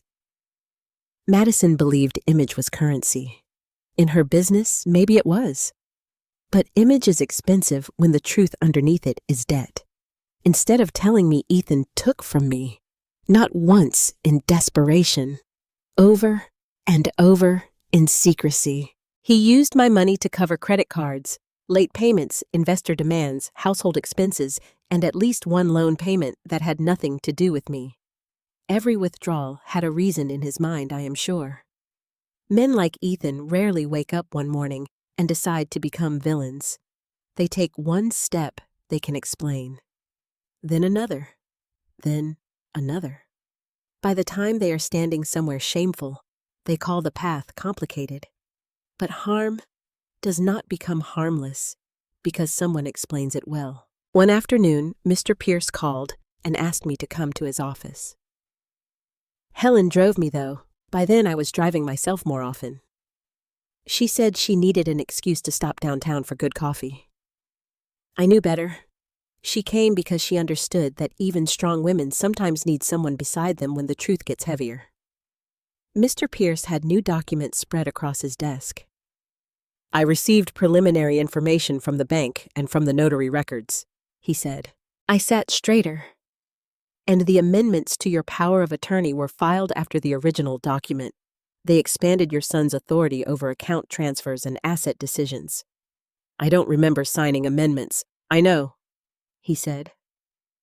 Helen's face hardened. Are you saying her signature was forged? I'm saying there are enough irregularities that I've requested certified copies and notary logs. He turned one paper toward me. Also, your son and daughter-in-law appear to be preparing to sell the house. My throat tightened. Even though I no longer wanted that house, hearing it still hurt. Not because of the walls, because of what those walls had cost me. They can sell it? I asked. Not easily, Mr. Pierce said. The title company flagged the recorded loan documentation after I filed notice of your claim. The promissory note and transfer records create a financial interest that must be resolved before clean title can be issued. I stared at him. So the sale stopped. For now, yes. Helen let out a quiet breath. Mr. Pierce continued. Your son's attorney contacted me this morning. They want to settle the matter privately. My heart gave a strange little twist. Ethan had not called me to apologize. He had not called to ask if I was safe. He had not called to return Robert's missing dignity or my stolen peace. But he had called a lawyer when the house sale was blocked. That told me exactly where I stood. What did they offer? I asked. Mr. Pierce hesitated. That bad, Helen said. They proposed acknowledging a small personal loan and repaying it over time without addressing the withdrawals or the power of attorney issue. I almost laughed. Small personal loan. The money Robert and I saved over decades had become small now that Ethan wanted paperwork to disappear. No, I said. Mr. Pierce studied me. You don't have to decide today. I just did. He nodded slowly. All right. On the drive back, Helen was quiet. I watched downtown buildings slide past the window glass and brick reflecting a pale afternoon sky. After a while, she said, You okay? No, I answered honestly, but I'm not confused anymore. That was true. Pain can blur things for a while. You ask yourself whether you were too sensitive, too trusting, too old, too needy. You replay conversations. You soften insults. You search for guilt because guilt feels easier than accepting betrayal. But facts are merciful in their own hard way. Bank records, loan documents, notary logs, a blocked sale. They did not care how Madison spun the story. They did not care how Ethan justified himself. They simply stood there, plain and steady. By evening, Sophie called me from her car. "Grandma," she whispered, "Dad is freaking out." I closed my eyes. "Where are you?" "In the driveway. I told them I forgot something at school so I could step outside." "Sophie, you don't have to report things to me. I know, but you need to know this." She took a shaky breath. "The house sale fell through. Mom was screaming. She said they needed that money before the end of the month. Dad told her your lawyer ruined everything." I looked toward Helen's kitchen, where trays of apple hand pies were cooling for the next morning's market. "What did Madison say?" "She said she should never have let you move in. She said old people always become problems." My hand tightened around the phone. I thought that would break me. It didn't. Instead, a strange calm passed through me. "Listen to me, Sophie," I said. "Do not argue with them. Do not defend me tonight. Keep yourself safe." "But Grandma?" "No. Promise me." She was silent for a moment. "I promise." After we hung up, I stood alone beside the kitchen table. Helen came in, wiping her hands on a towel. "Bad news?" I looked at the cooling pies, golden crusts, crimped edges, a little sugar sparkling on top. "No," I said. Helen raised an eyebrow. I touched one of the trays gently. "For years, I thought Ethan was the strong one because I kept giving him what he needed," I said. "But now, the first time I stop, his whole life starts falling apart." Helen's expression softened. "That means I wasn't his burden," I whispered. "I was his foundation." The truth hurt, but it also freed me. Because if I had been the foundation all along, then I was not powerless after being pushed out. I was simply no longer holding up a house that had never protected me. That night, while Ethan and Madison argued inside the home they had tried to erase me from, I baked until midnight in Helen's warm kitchen. And for the first time, I did not wonder whether my son would regret what he had done. I knew regret was coming. The only question was whether it would arrive before or after everything collapsed. The first official meeting between my lawyer and Ethan's lawyer was scheduled for a Tuesday morning. I remember that because I had baked lemon pound cakes the night before and barely slept after wrapping them. By then, second morning bakery had grown from a church table into something people asked about by name. Helen said I should be proud. Sophie said I needed business cards. I said I needed more flour. But that Tuesday morning, none of that steadied me. I stood in Helen's guest room, wearing my navy dress, the one I used to wear to Easter service. I pinned my hair back, fastened Robert's old watch around my wrist, and looked at myself in the mirror. I did not look like a woman going to war. I looked like a tired mother trying not to break in front of her son. Helen drove me downtown. Neither of us spoke much. She had packed tissues in her purse, peppermints in the side pocket, and Robert's documents in a folder so neat it looked like she had prepared for court herself. "You don't have to explain your pain to people who caused it," she said as we parked. I nodded. "I know, but I did not know. Not fully." Somewhere inside me, there was still a foolish, tender part waiting for Ethan to look at me and say, "Mom, I am sorry. I was wrong. I forgot who you were because I was too ashamed of who I had become." That part of me walked into the conference room before the rest of me did. Ethan was already there.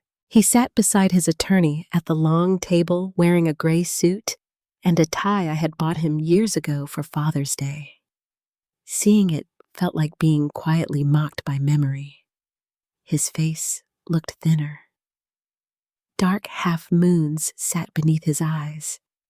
He stared at the folder in front of him until I entered. Then he looked up. For 1 second, I saw my son.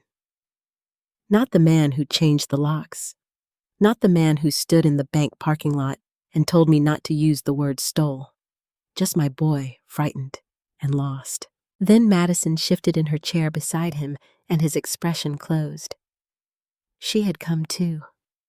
Of course she had. Madison wore a white blazer, gold earrings, and the sharp expression of a woman who thought confidence could substitute for innocence.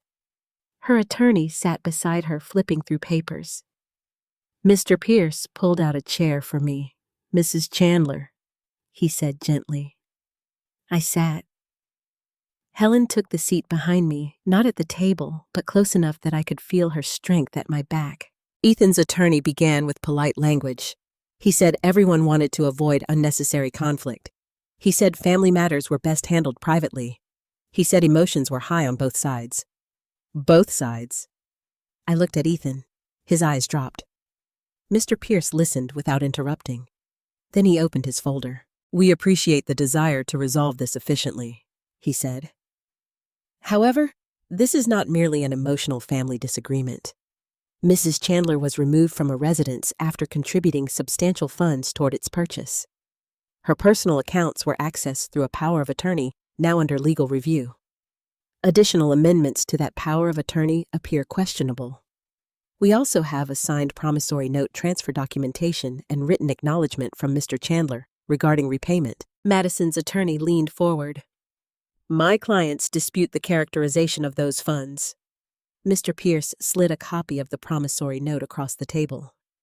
That is their right, he said, but the signature is clear. Madison looked at Ethan. He did not touch the paper. His attorney cleared his throat. Mr. Chandler believed the money was part of normal family support. I felt something rise in my chest. Normal family support. I thought of Robert delaying surgery. I thought of my old winter coat. I thought of selling the condo, moving into the guest room, raising Sophie while Madison called it dependency. Before Mr. Pierce could answer, I spoke. Ethan. Everyone looked at me. My son's mouth tightened. Mom, did you believe it was a gift when you signed that note? The room went still. His attorney said, Mr. Chandler does not need to answer. I'm asking my son, I said. Ethan stared at me. I could see the war inside him. The truth had not vanished. It was still there, buried under debt pride, Madison's voice, and his own shame. Madison touched his arm. Ethan. He pulled his arm away just slightly. Then he said, I don't remember it that way. Not I never signed it. Just that cowardly little shelter, I don't remember it that way. I nodded slowly. Your father remembered. His face changed. I opened Robert's letter and placed it on the table. Ethan did not reach for it, but his eyes went straight to the handwriting. Dad wrote that he asked. Yes. For the first time since I entered the room, Madison looked uncertain. Mr. Pierce continued calm and precise. He laid out the withdrawals from my account. He listed dates and amounts. He noted which transfers benefited Ethan's household and which appeared connected to debt payments. Then he produced the power of attorney amendments. These are the amendments at issue, he said. Mrs. Chandler states she did not knowingly sign them. We have requested notary logs. If necessary, we will seek forensic review. These are the amendments at issue, he said. Mrs. Chandler states she did not knowingly sign them. We have requested notary logs. If necessary, we will seek forensic review. Madison's composure cracked. This is ridiculous, she said. Louise was living with us. She was confused half the time. The words hit the room like a slap. Helen made a small sound behind me. Mr. Pierce turned toward Madison. Are you claiming Mrs. Chandler lacked capacity at the time these documents were executed? Madison hesitated. I'm saying she forgets things. I looked at her. For a long time, I had feared that accusation. Old, forgetful, dependent, difficult. Those words had followed me like shadows since the birthday dinner. Madison had used them because she knew women my age were often dismissed before we were heard. But that morning, I did not feel dismissed. I felt clear. Madison. I said I remembered Ethan's favorite stew. I remembered Sophie's dance schedule. I remembered your open houses, your dry cleaning, your mother's birthday, your client dinners, your grocery list, and every time you asked me to become invisible in my own life. I remember everything that mattered. That is what frightens you. Her face flushed deep red. Ethan whispered, Mom, don't. I turned to him. No, Ethan, you don't get to ask me to be quiet anymore. His eyes filled, but he blinked hard and looked away. Then Mr. Pierce said the words that changed the whole room. If this cannot be resolved fairly, Mrs. Chandler is prepared to pursue claims for repayment financial exploitation, improper use of fiduciary authority, and potential fraud related to the amended power of attorney documents. Fraud. Madison went pale. Ethan's attorney asked for a recess. They stepped into the hallway. Through the glass wall, I could see Madison talking quickly, angrily. Ethan stood with his hands on his hips, staring at the floor. His lawyer said something. Madison shook her head. Ethan looked toward the conference room, and for a moment, our eyes met. He looked scared. A few years earlier, that fear would have pulled me out of my chair. I would have gone to him. I would have said, we'll fix it. I would have made his pain my responsibility before he ever had to ask. But I stayed seated, because I had finally learned that a mother can love her child without rescuing him from the truth. When they returned, Ethan's attorney's tone had changed. My clients are willing to discuss repayment of the original loan, he said. Mr. Pierce did not blink. And the withdrawals. We need more time to review. And the power of attorney amendments. Again, silence. Madison folded her arms. You're trying to ruin us.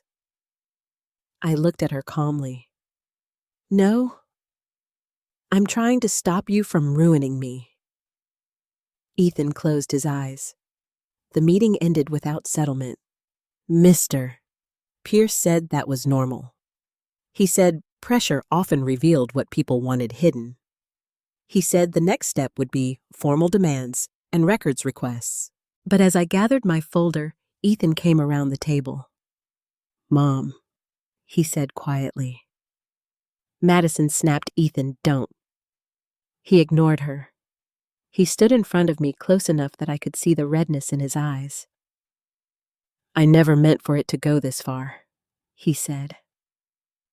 I looked at my son, this man who still did not understand that harm is not measured by how far you meant to go, but by where you left someone standing. You left me in the rain, I said. His face collapsed. For a moment, I thought he would truly apologize, but then he whispered, I didn't know what else to do. And there it was again, an excuse wearing the clothes of regret. I picked up Robert's box. That has been your problem for a long time, Ethan, I said. When you don't know what to do, you let someone else decide who gets hurt. Then I walked out. Helen followed me into the hallway. We stepped into the elevator together. When the doors closed, my knees trembled so hard, I had to hold the rail. Helen put her arm around me. You did it, she said. I shook my head, tears finally spilling down my cheeks. No, I whispered. Robert did. Sophie did. You did. I just finally stopped protecting the wrong person. When we reached the lobby, sunlight poured through the glass doors. For the first time, walking away from Ethan did not feel like losing my son. It felt like finding myself. The collapse did not happen in a courtroom.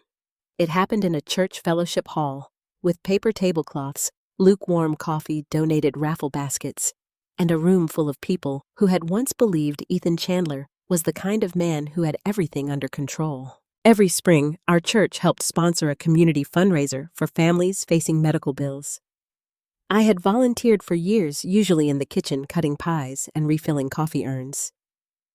That year, Helen insisted Second Morning Bakery should have a table.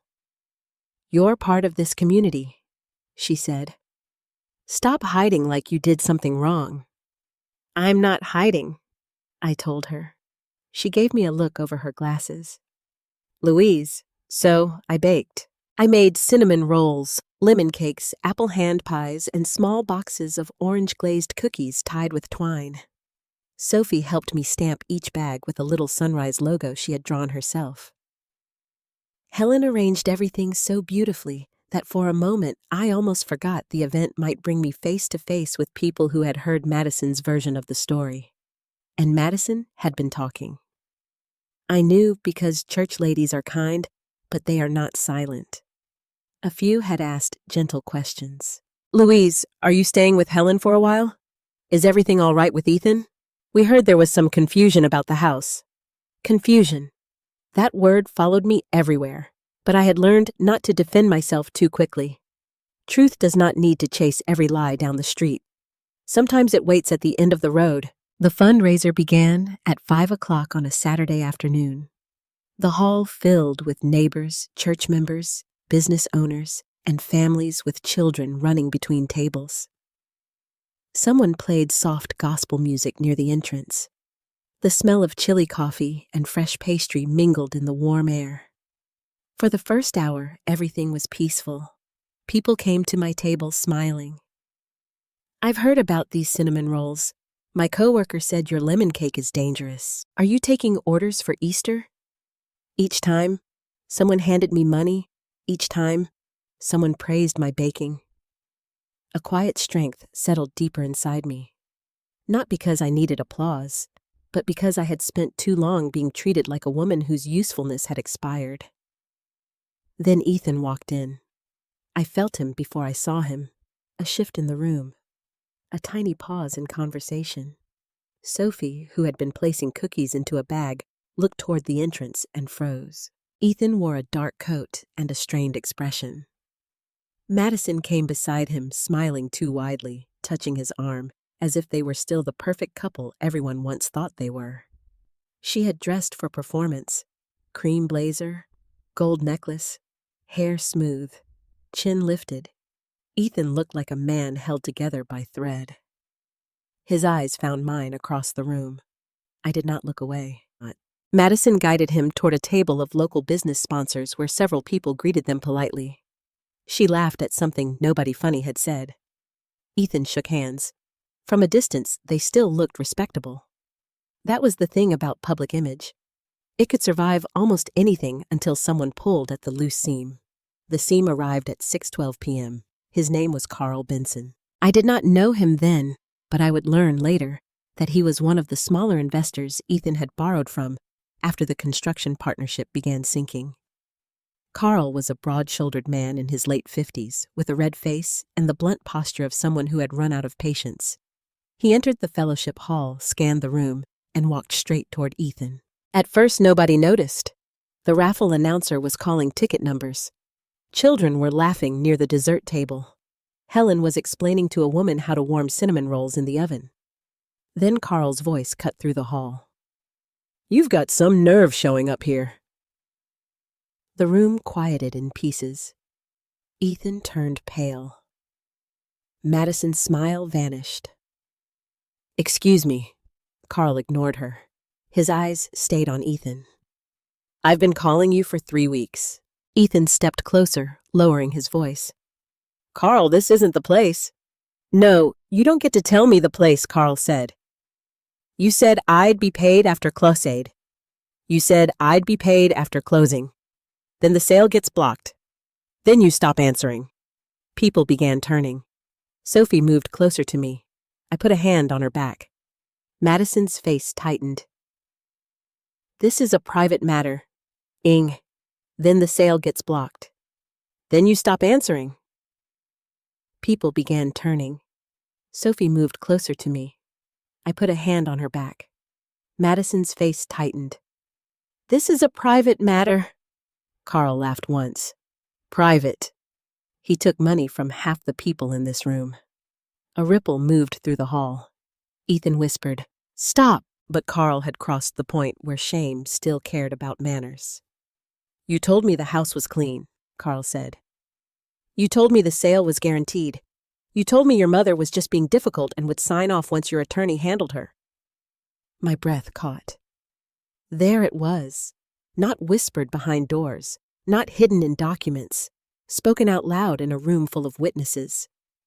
Ethan looked at me then, and the terror in his face was not only about money, it was about exposure. Madison stepped forward. You need to leave. Carl pointed at Ethan. He'll leave when he tells me where my $40,000 went. Someone gasped. 40,000! Even Helen went still beside me. Ethan's mouth opened, but no words came. Carl continued, voice shaking now with anger. You said you had family funds. You said your mother had assets. You said it was temporary. I felt the room turning toward me. For so long, Madison had painted me as confused, dependent, unreasonable. Ethan had let people believe I was making trouble. Now the lie was changing shape in public, and no one could pretend not to see it. The pastor hurried over and tried to calm Carl down. 2 men from the finance committee joined him. Ethan kept saying, not here, as if location had ever been the real problem. Then Madison did something I will never forget. She stepped away from Ethan. Not far. Just 1 step, but everyone saw it. Her hand slipped off his arm. Her face changed from anger to calculation. She looked at Carl, then at Ethan, then around the room at all those watching eyes. Ethan. But everyone saw it. Her hand slipped off his arm. Her face changed from anger to calculation. She looked at Carl, then at Ethan, then around the room at all those watching eyes. Ethan, she said quietly, what is he talking about? Ethan stared at her. Madison, don't. What is he talking about? He looked trapped. You knew we had debt. I knew about some debt, she snapped. Not investors coming to church demanding $40,000. Carl laughed bitterly. Lady M not the only one. That was when Ethan seemed to shrink inside his suit. A man who had once stood behind a locked door while his mother stood in the rain, now stood in a room full of neighbors with nowhere to hide. I thought I would feel satisfaction. For a moment, I did. I am human. Watching the truth break through a wall of lies can feel like justice. But then I looked at Sophie. Her face was white. Tears streamed silently down her cheeks. This was her father, her family, her name too.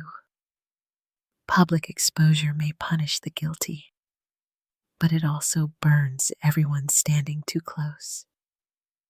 I took her hand. Come with me, I whispered. She shook her head. Grandma, you don't need to watch this. Helen took over the bakery table while I led Sophie into the hallway. Behind us, voices rose. Madison's sharp tone, Carl's anger, Ethan's broken attempts to contain what could no longer be contained. In the hallway, Sophie collapsed against me. I hate this, she cried. I hate all of it. I held her the way I had held her when she was little and scraped her knees. I know, sweetheart. Why did Dad do this? There was no answer gentle enough. So I told her the truth in the softest way I could. Because he was ashamed, and instead of facing that shame, He hurt people. She sobbed harder. Through the fellowship hall doors, I heard Madison say, "I can't do this anymore." So I told her the truth in the softest way I could, because he was ashamed, and instead of facing that shame, he hurt people. She sobbed harder. Through the fellowship hall doors, I heard Madison say, "I can't do this anymore." Then came Ethan's voice, desperate. "Madison, please." A door opened. Footsteps passed. Madison walked out of the hall, purse clutched under her arm, face blazing. She saw Sophie crying against me. For 1 second, I thought she might soften toward her daughter. Instead, she said, "Sophie, get your things." Sophie lifted her head. "No." Madison stopped. "Excuse me, I'm staying with Grandma tonight." Madison's eyes flashed. "You are not." I stepped forward. "Madison, not now." She turned on me. "This is your fault." There it was again, her favorite refuge. I looked at her calmly. "No. This is what happens when the truth arrives and finds everyone home." Her lips parted, but no words came. Then she walked out. A few minutes later, Ethan appeared in the hallway. He looked past me first, searching for Madison. Then he saw Sophie. His face crumpled. "Sophie," he whispered. She stepped behind me. That movement broke him more than Carl's accusation had. He looked at me then, truly looked. Not as an obstacle, not as a source of money, not as a mother he could still control with guilt. He looked at me as a man seeing the cost of himself. "Mom," he said. I waited. The whole hallway felt suspended, but all he managed was, "I didn't mean for her to see that." I closed my eyes for half a second. Still not I was wrong. Still not I hurt you. Still not I lied. Only regret over being witnessed. I opened my eyes. Ethan, the damage was not created when people saw it. It was created when you did it. He lowered his head. That night, Sophie came home with me and Helen. She slept in the guest room, and I took the couch. Around midnight, I heard her crying softly, and I went in to sit beside her until she fell asleep. The next morning, news of the fundraiser had already moved through town. Some people called Helen. Some texted me. Some did not know what to say and said too much. But for the first time, nobody called me confused. Nobody called me dependent. Nobody called me difficult. They called me Louise, and that was enough. Ethan came to Second Morning Bakery before sunrise on a Thursday. By then, the bakery was no longer just a name on a chalkboard. It was still small, still fragile, but it had become real enough to need keys. Helen's nephew owned a narrow storefront near an old bookstore and a florist, and when he heard what had happened to me, he offered it at a rent I could almost manage. Almost. Helen called it Providence. I called it terrifying. The front window still had faint outlines where the previous tenant's sign had been peeled away. The floor creaked near the counter. The oven was used. The paint was fresh only because Helen and Sophie had spent an entire Sunday rolling pale yellow onto the walls. But when I unlocked the door each morning and smelled yeast coffee sugar and warm butter, I felt something I had not felt in years. I felt welcome in a place that belonged to me. That morning, I was alone in the kitchen shaping cinnamon rolls. Outside, the street was still dark. A delivery truck passed slowly, its lights sweeping across the front window. I had flour on my sleeves and orange zest under my fingernails. Then I heard a knock. Not loud, not demanding. 3 soft taps on the glass. I froze with my hands in the dough. For one foolish second, I thought it might be Robert. Grief does that sometimes. It makes impossible things feel just close enough to ache. I wiped my hands and walked to the front. Ethan stood outside. He looked nothing like the man who had sat across from me in the lawyer's office. His coat was wrinkled. His hair was uncombed. His face looked hollow, as if several nights of sleep had been taken from him and replaced with regret. He held no papers, no coffee, no Madison, just himself. I did not open the door right away. Through the glass, our eyes met. He lifted one hand slightly. Not a wave, more like a question. I unlocked the door. The little bell above it rang when he stepped inside. For a moment, neither of us spoke. He looked around the bakery, the small tables Sophie had found at a thrift store, the framed sunrise sketch she had made the glass case still empty because the first batch was not ready. His eyes stopped on the chalkboard menu. Second morning bakery. His mouth trembled.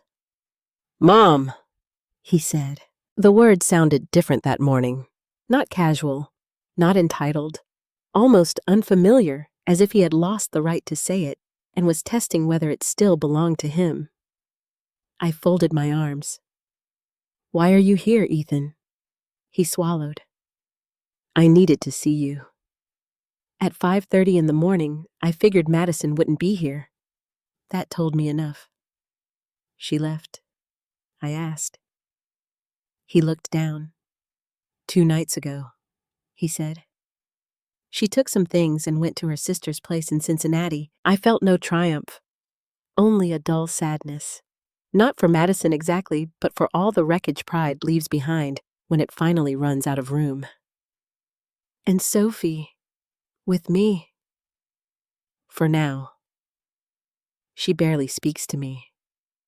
His voice cracked on that last sentence. I turned and walked behind the counter because I needed distance. "She is hurt, I know. Do you—" He flinched. The old me would have softened then. I could feel her somewhere inside me, reaching for excuses, reaching for comfort, reaching for the boy he used to be. But the woman standing in that bakery had slept in a car. She had held bank statements in trembling hands. She had watched her granddaughter cry in a church hallway. That woman did not move closer. Ethan took a breath. "I came to apologize." I waited. He looked at the floor, then at me. "I'm sorry." 2 words. So small after so much damage. "I'm sorry for taking the money," he said, voice shaking. "I'm sorry for lying about the loan. I'm sorry for letting Madison talk about you like you were a problem. I'm sorry for changing the locks. I'm sorry for leaving you outside in the rain." I closed my eyes. There it was, the sentence I had imagined 100 times. The apology some wounded part of me had waited for, even after I told myself I had stopped waiting. And still hearing it did not heal what I thought it would. It did not erase the grocery store parking lot. It did not dry the rain from my quilt. It did not turn the red keypad light green. It did not make Sophie unhear her father's lies. I opened my eyes. "Why now?" He stared at me. "Because I lost everything," he whispered. The honesty of that answer hurt more than another lie would have. He stepped closer, hands shaking at his sides. "I lost the house sale. I lost Madison. Carl is threatening to sue. My attorney says the power of attorney issue could get ugly. Sophie looks at me like she doesn't know who I am." His voice broke. "And I keep thinking about you in that parking lot. I keep seeing you through the door soaked holding those boxes and I—" He covered his face. I stood very still. He cried then, not politely, not with dignity. He bent forward like something inside him had finally snapped.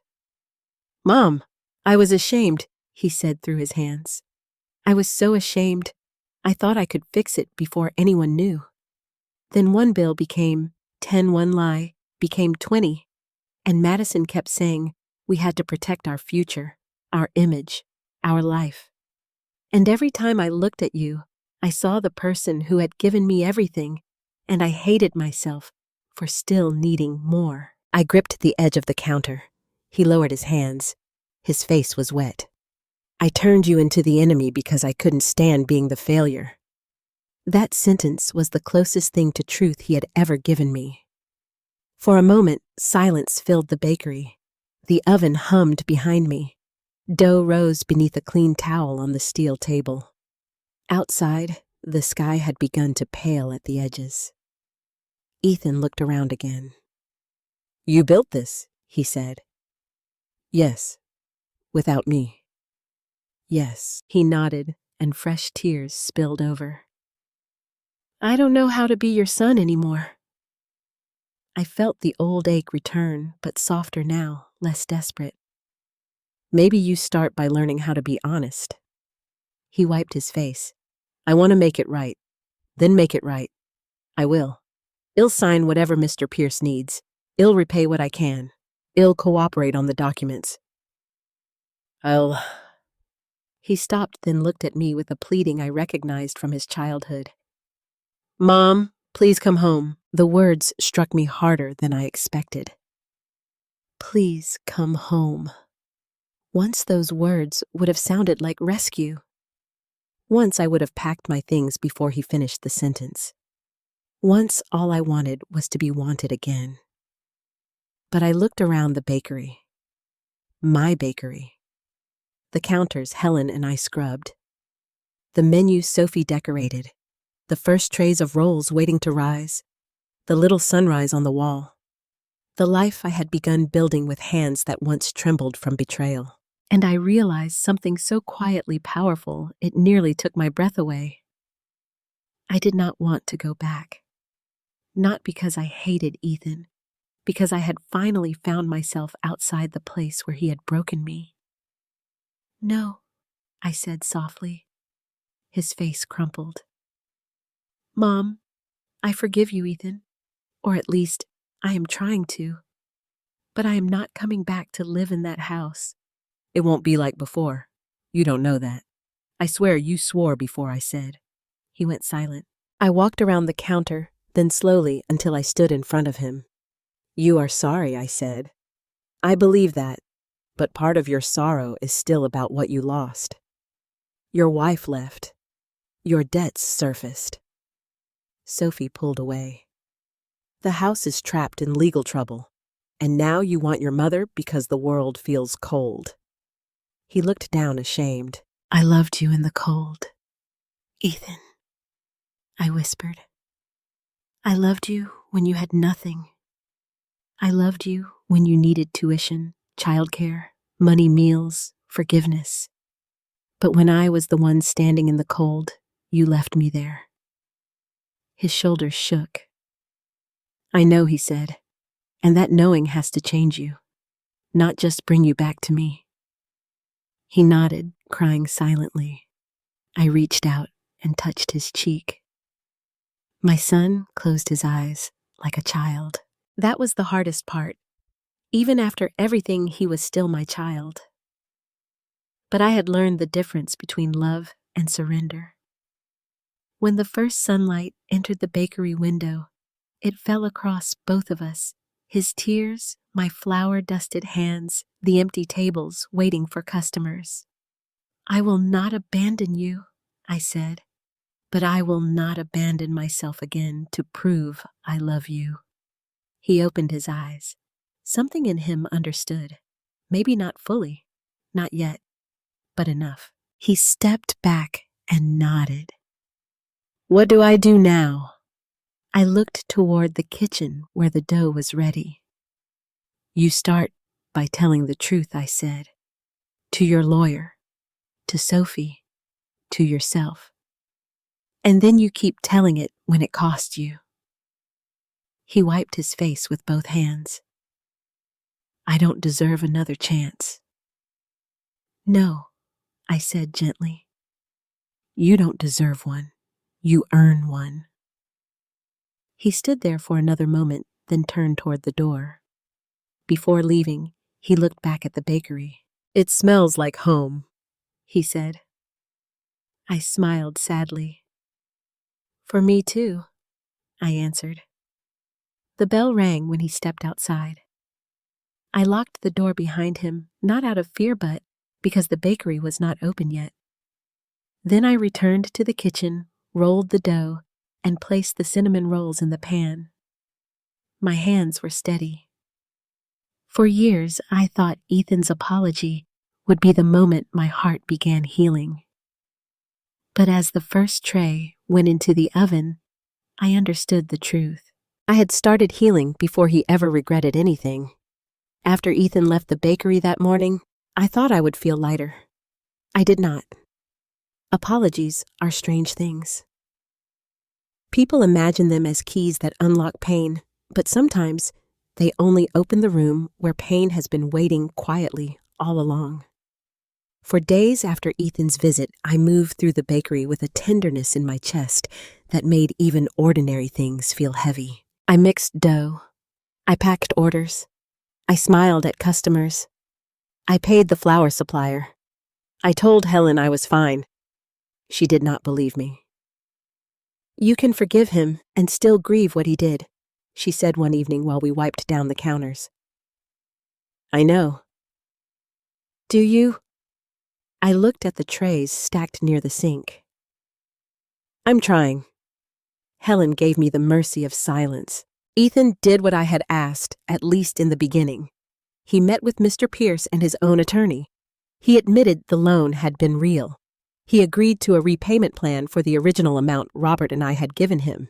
He also agreed to an accounting of the money taken from my accounts. The power of attorney issue became more complicated. His attorney said Ethan had not forged anything himself, but Ethan admitted Madison had brought him amended papers and told him they were standard updates.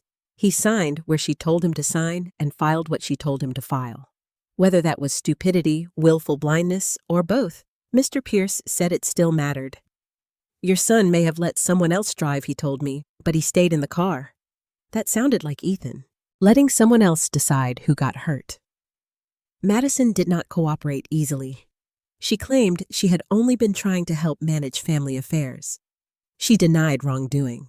She said I had always been forgetful, emotional, and dependent. But the notary records did not support her neatly packaged story. Dates did not match. One signature page had been attached after the fact. Mr. Pierce said it would take time, but the pressure was working. Time. I had lived long enough to know that justice often moves slower than pain. Meanwhile, Sophie began spending weekends with me. At first, Ethan resisted. Not loudly, not like before. But fear made him clingy. She's my daughter, he said over the phone one Friday afternoon.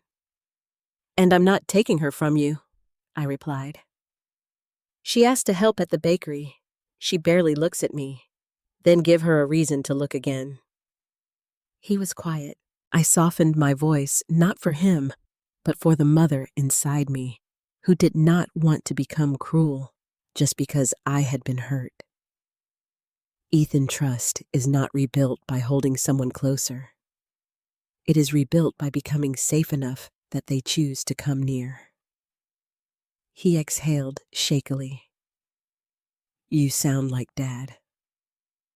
That almost broke me. Good, I whispered. Sophie arrived that evening with a duffel bag, a stack of homework, and the kind of exhaustion no 16-year-old should carry. She hugged me longer than usual. Is it okay if I just sit for a while? She asked. Of course. So she sat at one of the little bakery tables while I prepared pie crusts for the next morning. She did not talk. I did not push. Sometimes love is not asking questions. Sometimes love is letting someone rest where they do not have to perform. Later, she helped me cut apples. Dad cried yesterday, she said suddenly. I kept peeling. Did he? She nodded. He tried to explain. He said he was sorry for lying. He said he messed up because he was scared. What did you say I told him being scared doesn't give you permission to hurt Grandma? My hands stilled. Sophie, what you're allowed to be angry, but you're also allowed to be young. You don't have to become the judge of your father's soul. She looked down at the apple slices. Someone has to hold him accountable. No, I said gently. Adults can hold him accountable. Lawyers can. Consequences can. God can. You are his daughter. You get to decide what relationship you want with him, but you do not have to carry the weight of making him good. Her eyes filled. I don't know how to be around him anymore. I know. Do you? The question was not disrespectful. It was desperate. I set down the knife and sat beside her. Yes, because I don't know how to be around him either. That truth seemed to comfort her more than any easy answer would have. The following week, Ethan asked to meet me at the bakery after closing. This time, he arrived on time, sober-eyed, carrying a folder, and no excuses. I unlocked the door and let him in. He looked different again. Not fixed, not healed, but less frantic. His shoulders were lower, as if the act of telling the truth had taken some weight off him even while consequences remained. I brought the first repayment check, he said. He placed it on the counter. I looked at it, but did not touch it, and statements he added. As many as I could gather. Credit cards, transfers, the investment paperwork. I'm not hiding anything else. I studied his face. That needs to go to Mr. Pierce. I know. I made copies for him too. For a moment, we stood in the quiet bakery, two people connected by love and damage, neither of us sure what shape came next. Then Ethan said, I started counseling. That surprised me. With a therapist? He nodded. My attorney recommended someone who works with financial stress and family issues. I didn't want to go. I almost smiled. I imagine not, but I went. He swallowed. He asked me why I thought needing help made me worthless. I looked at him, and suddenly I saw Robert again, not in Ethan's face, but in the wound beneath it. Robert had been gentle, but he came from a generation of men who believed fear should be hidden and failure should be swallowed. Ethan had inherited some of that without inheriting his father's humility. What did you tell him? I asked.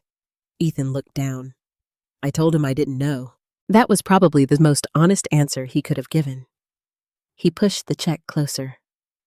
Mom, I don't expect this to fix anything. Good, I said. His mouth trembled slightly. But it is a beginning, I added. He nodded. I took the check. Something passed between us then. Not reconciliation, not peace. Something smaller and more fragile, a first brick. Before he left, he looked toward the kitchen. Does Sophie like working here? Yes, she talks more after she comes here. I heard the ache in his voice. Then pay attention to why I said. He nodded.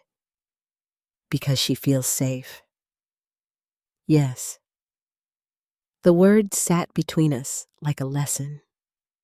Over the next months, Ethan began changing in small, unglamorous ways. He sold his expensive watch. He traded his car for something older. He took extra consulting work. He stopped asking Sophie for immediate forgiveness. He left voicemails instead of demanding conversations. Sometimes she answered. Sometimes she did not. Madison filed for separation. I cannot say I was surprised.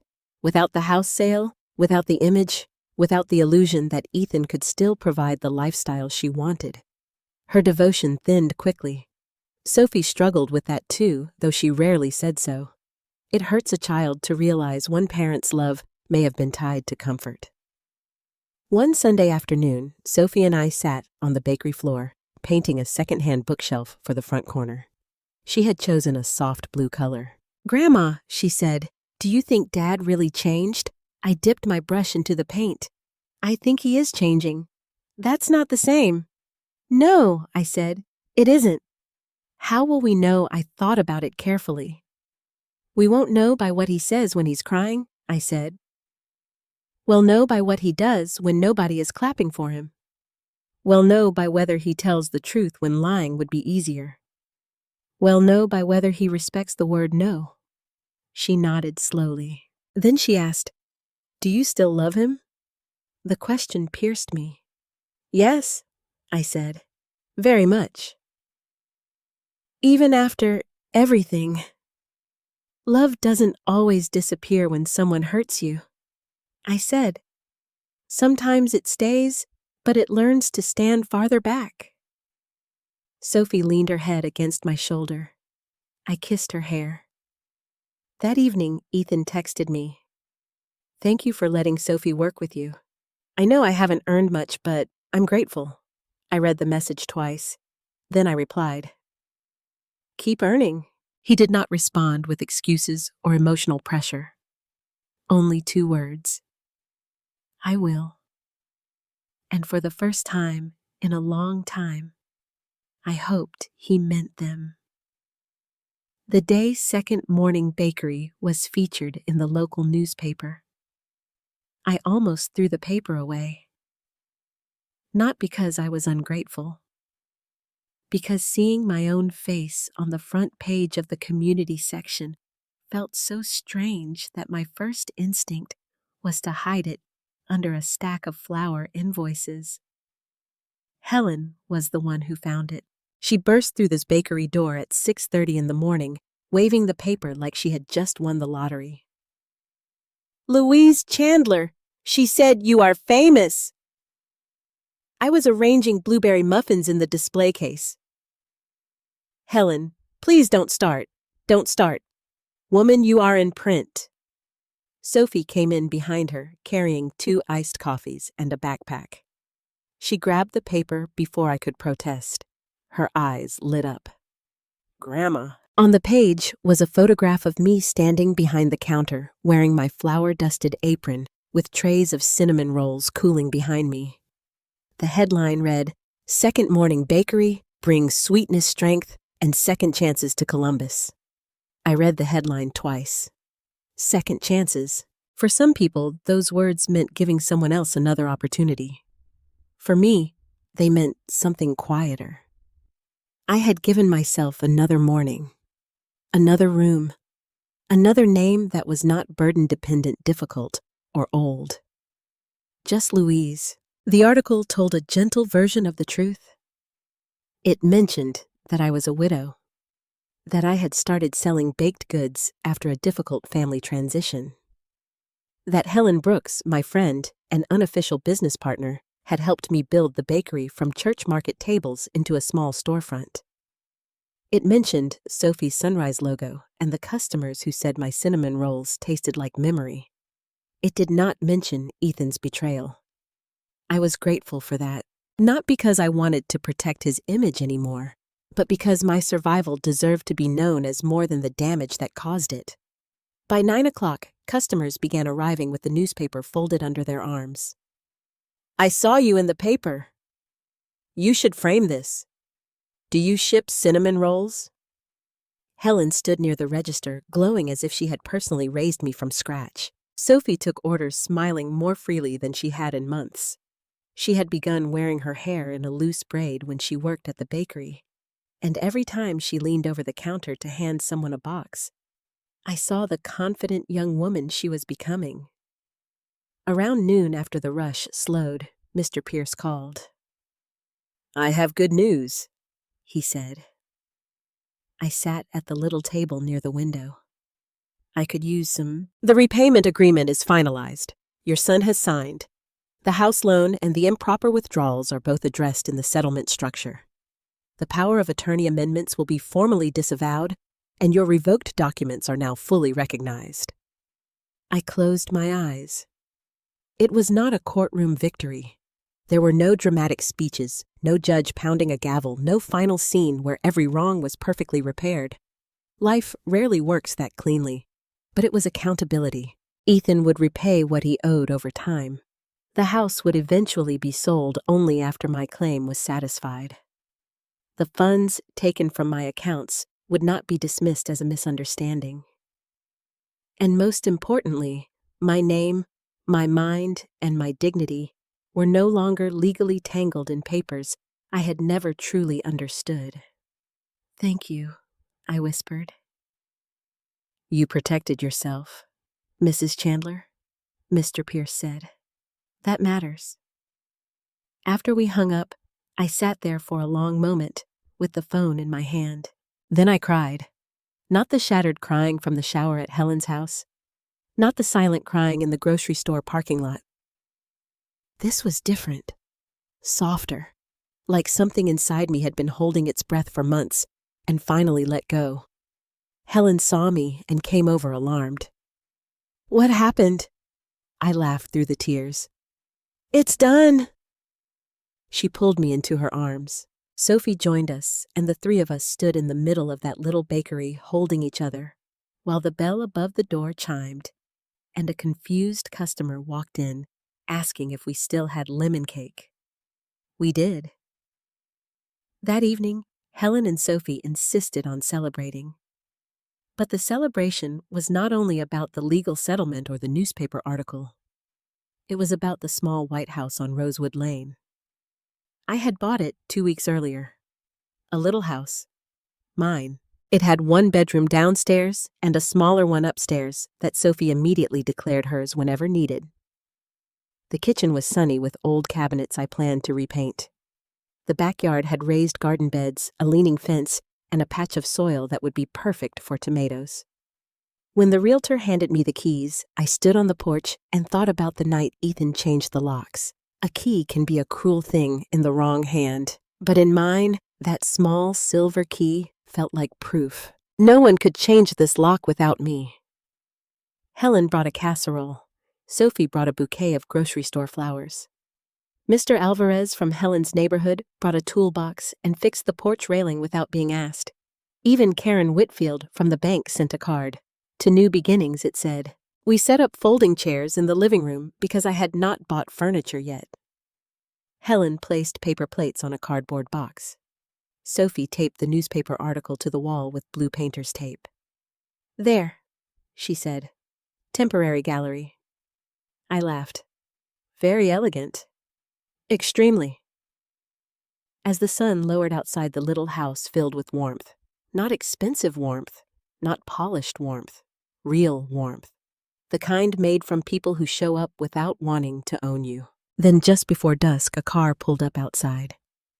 Sophie looked through the window. "It's Dad," she said quietly.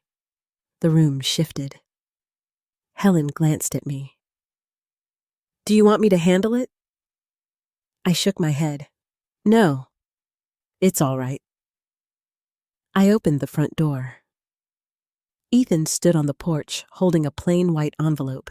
He looked nervous, but not desperate. That was new. He wore jeans and a simple jacket, no expensive watch, no performance. His eyes moved past me into the house, but he did not step forward. "Hi, Mom." "Hi, Ethan." Sophie appeared behind me. He saw her and gave a small, careful smile. "Hey, Soph." "Hi, Dad." There was still distance between them, but it was no longer a wall. More like a bridge under repair. Ethan held out the envelope. "This is the first official payment under the agreement. I wanted to bring it myself." I took it. "Thank you." He nodded, and I wanted to say I saw the article. I looked down, embarrassed despite myself. He smiled faintly. "Dad would have bought 20 copies." My throat tightened. "Yes," I said. "He would have." Ethan looked at the porch boards. "I'm proud of you, Mom." Those words landed gently, but they did not define me the way they once might have. I was glad to hear them, but I no longer needed them to believe in myself. "Thank you," I said again. He glanced toward the living room where Helen was pretending not to listen. "I won't stay," he said. I know this is your night. That mattered. Months earlier, Ethan would have entered without asking, taken emotional space made his need the center of the room. Now he stood on the threshold and respected it. Before he turned to leave, Sophie stepped onto the porch. Dad. He stopped. She hesitated, then said, You can have cake, if Grandma says it's okay. Ethan looked at me, not pleading, asking. I felt the weight of the moment. Not because cake meant forgiveness, but because small gestures sometimes reveal whether old patterns are returning. I opened the door wider. One slice, I said, and no heavy conversations tonight. A weak laugh escaped him. Yes, ma'am. He came inside. We ate lemon cake from paper plates while sitting on folding chairs in my half-empty living room. Nobody pretended the past had vanished. Nobody made speeches. Nobody said everything was fine. But Ethan asked Sophie about school and listened without interrupting. He thanked Helen for helping me. He did not ask me to come back. He did not ask for sympathy. He did not ask what more I could give. When he left, he hugged Sophie first. She allowed it. Then he turned to me. Good night, Mom. Good night, Ethan. He paused. I'll keep earning. I nodded. I know. After his car pulled away, I stepped into the backyard with my cup of tea. The evening air smelled like cut grass and damp earth. The sky was lavender at the edges. Sophie came out and stood beside me. You okay? She asked. I smiled. Yes, and I meant it. For the first time in years, peace did not feel borrowed. It stood beside me like something I had built with my own hands. A year after Ethan changed the locks, I stood on my own front porch, holding a watering can, and watched the sunrise pour gold across my little garden. The tomatoes had climbed higher than I expected. The basil had spread wildly. The roses near the fence were stubborn blooming even where the soil was thin. Every morning, I came outside before the bakery opened and watered everything slowly, not because the garden needed that much attention, but because I did. There is something holy about caring for living things after surviving a season when people treated you like you were disposable. Second Morning Bakery had grown steady by then. Not huge, not glamorous, but steady. We had regular customers, weekly orders, and a little customers' weekly orders, and a little corner shelf where Sophie sold handmade cards with her sunrise design. Helen still worked the register 3 mornings a week, though she insisted she was only supervising. Corner shelf where Sophie sold handmade cards with her sunrise design. Helen still worked the register 3 mornings a week, though she insisted she was only supervising. Mr. Alvarez had built shelves in the bakery kitchen. Karen from the bank ordered lemon cakes for every office birthday. And Sophie, my sweet Sophie, had found her smile again. She was still healing, of course. We all were. Healing is not a door you walk through once. It is a road you keep choosing. But she laughed more. She spoke to Ethan more. She had started applying to colleges, and every time she talked about leaving Ohio, my heart broke, and celebrated at the same time. Ethan kept earning. That was how I thought of it. Not proving, not performing, earning. He made his monthly payments. He attended counseling. He sold the old house after my claim was satisfied and moved into a modest apartment not far from Sophie's school. He took work that humbled him work he once would have considered beneath him.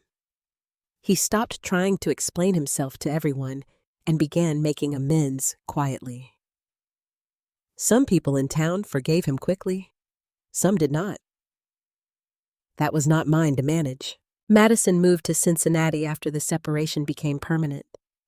Sophie saw her occasionally, but their relationship remained strained. I never celebrated that.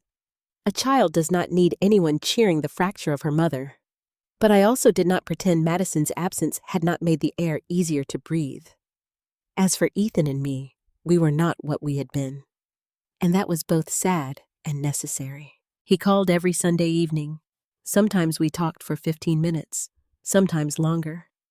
He asked about the bakery, the garden, my health. He did not ask for money. He did not ask me to fix things. He did not make his sadness my responsibility. One Sunday near the end of summer, he asked if he could visit. Just for coffee, he said. No agenda. I smiled faintly at the phone.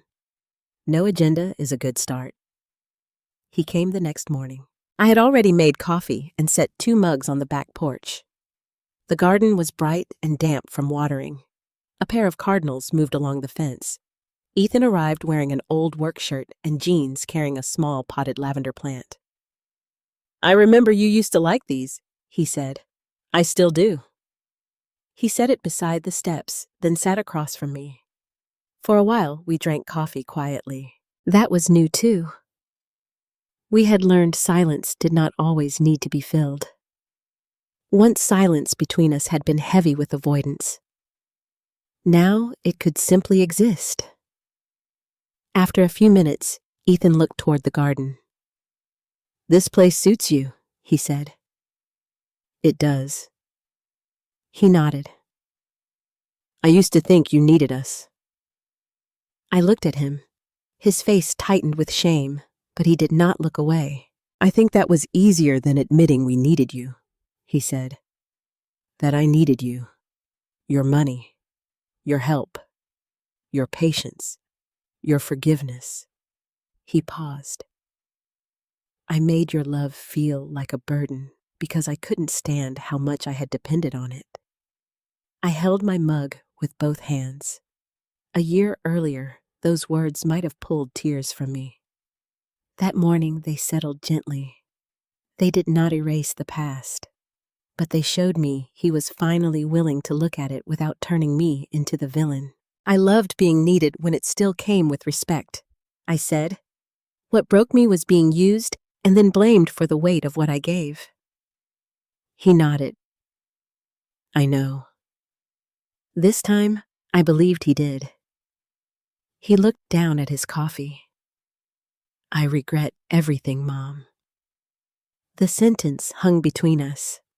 Not dramatic, not shouted through tears. Just quiet and true. I know, I said. I regret the money, the lies, the way I let Madison talk to you, the birthday dinner, the bank, the lawyer's office.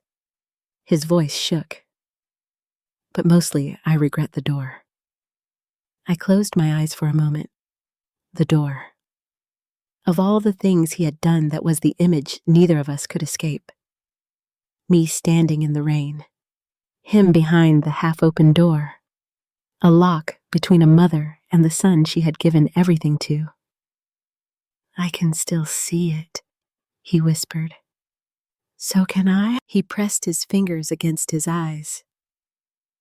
I don't know how to forgive myself for that. I watched the morning light move across his face. There was a time when I would have rushed to comfort him. I would have said, "It's all right." I would have lied to ease his guilt because guilt made him uncomfortable, and his discomfort had once been enough to command me. But love had changed shape inside me. It may take a long time, I said. He lowered his hands, and maybe it should I continued. Some regrets are not meant to disappear quickly. They are meant to teach you how never to become that person again. He absorbed that slowly. Then he nodded. I don't expect things to go back, he said. They can't. I know. I reached across the small porch table and touched his hand. But they can become something honest. His eyes filled. Do you think so? Yes, I said. If we both tell the truth about what happened, if you respect my boundaries, if I stop confusing your pain with my responsibility. He gave a sad little laugh. That last one might be harder for you. It is, I admitted. For a moment, we were both smiling through tears. Later that afternoon, Sophie came by after school, and the 3 of us walked to the bakery together. Ethan helped carry a box of flour from the storage room. Sophie teased him for doing it wrong. Helen corrected everybody. For one brief hour, we almost looked like a family that had never shattered. Almost. But I no longer needed almost to become an illusion. I had learned to appreciate peaceful moments without pretending they erased painful history. That evening, after Ethan drove away, Sophie stayed behind to help close the bakery. She wiped the tables while I counted the register. "Grandma," she said, "are you happy?" I looked around, at the little bakery with its yellow walls, at the Sunrise logo in the window, at the photographs on the shelf, Robert, Helen, Sophie, and one newer photo of Ethan standing awkwardly beside us at a small holiday gathering, not centered, not excluded. Was I happy? I thought of the woman I had been 1 year earlier, sleeping in a cold car with her purse under her coat. I thought of the red keypad light. I thought of Robert's letter, Helen's soup, Sophie carrying the wooden box, the first $28 in an envelope, the first key to my own house. "Yes," I said softly. "I am." Sophie leaned against the counter. "Even with everything, especially with everything I said, because now I know my peace can survive the truth." She smiled, and I saw the future in her face. That night at home, I placed Ethan's lavender plant near the porch steps. I watered it carefully, then sat in the rocking chair Robert would have loved. The sky darkened slowly. Somewhere down the street, a dog barked. The house behind me glowed warm through the windows. My phone buzzed. A text from Ethan. "Thank you for coffee today. I know I can't undo it, but I'm grateful you let me keep earning." I read it twice. Then I typed, "Keep becoming someone you can respect." A moment later, his reply came. "I'm trying." I set the phone down and looked out at my garden. Maybe that was enough for now. Not perfect, not finished, but honest. People sometimes ask whether a mother ever truly moves on from the child who hurt her. I do not think moving on means love disappears. I do not think it means forgetting or punishing or closing your heart forever. For me, moving on meant I stopped standing outside a locked door, begging to be let back into a life that had made me small. It meant I built a door of my own. It meant Ethan could regret everything, and I could still wish him healing, still answer his Sunday calls, still love him from a safe distance. But by the time his regret finally became real, I had already found my morning, and this time, it belonged to me. Life taught me that forgiveness and return are not the same thing. For many years, I believed being a good mother meant giving until there was nothing left, explaining away disrespect and calling my silence peace. But peace that requires you to disappear is not peace at all. It is only comfort for the people benefiting from your pain. Ethan's regret mattered. His apology mattered. His effort to change mattered. But none of those things erased my right to grow beyond the place where I had been hurt. Sometimes the people we love do become sorry. Sometimes they do change. And still, we are allowed to keep the new life we built while they were learning the truth too late. The greatest lesson I carried from all of this is that love needs boundaries to remain love. Without boundaries, love can become a habit of self-abandonment. A mother can forgive her child and still protect her home, her money, her peace, and her dignity. A woman can be gentle without being available for mistreatment. She can be compassionate without handing someone the power to break her again. Healing did not come to me all at once.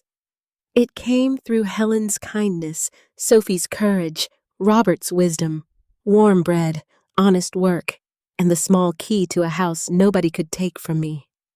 It came when I stopped waiting to be chosen and chose myself. If this story touched your heart, I would love to hear from you. Have you ever had to forgive someone you loved while still moving on without them? Share your thoughts in the comments and tell me where you are watching from and what time it is there. If stories about family truth, second chances, and healing speak to you, please subscribe and stay with us for the next one.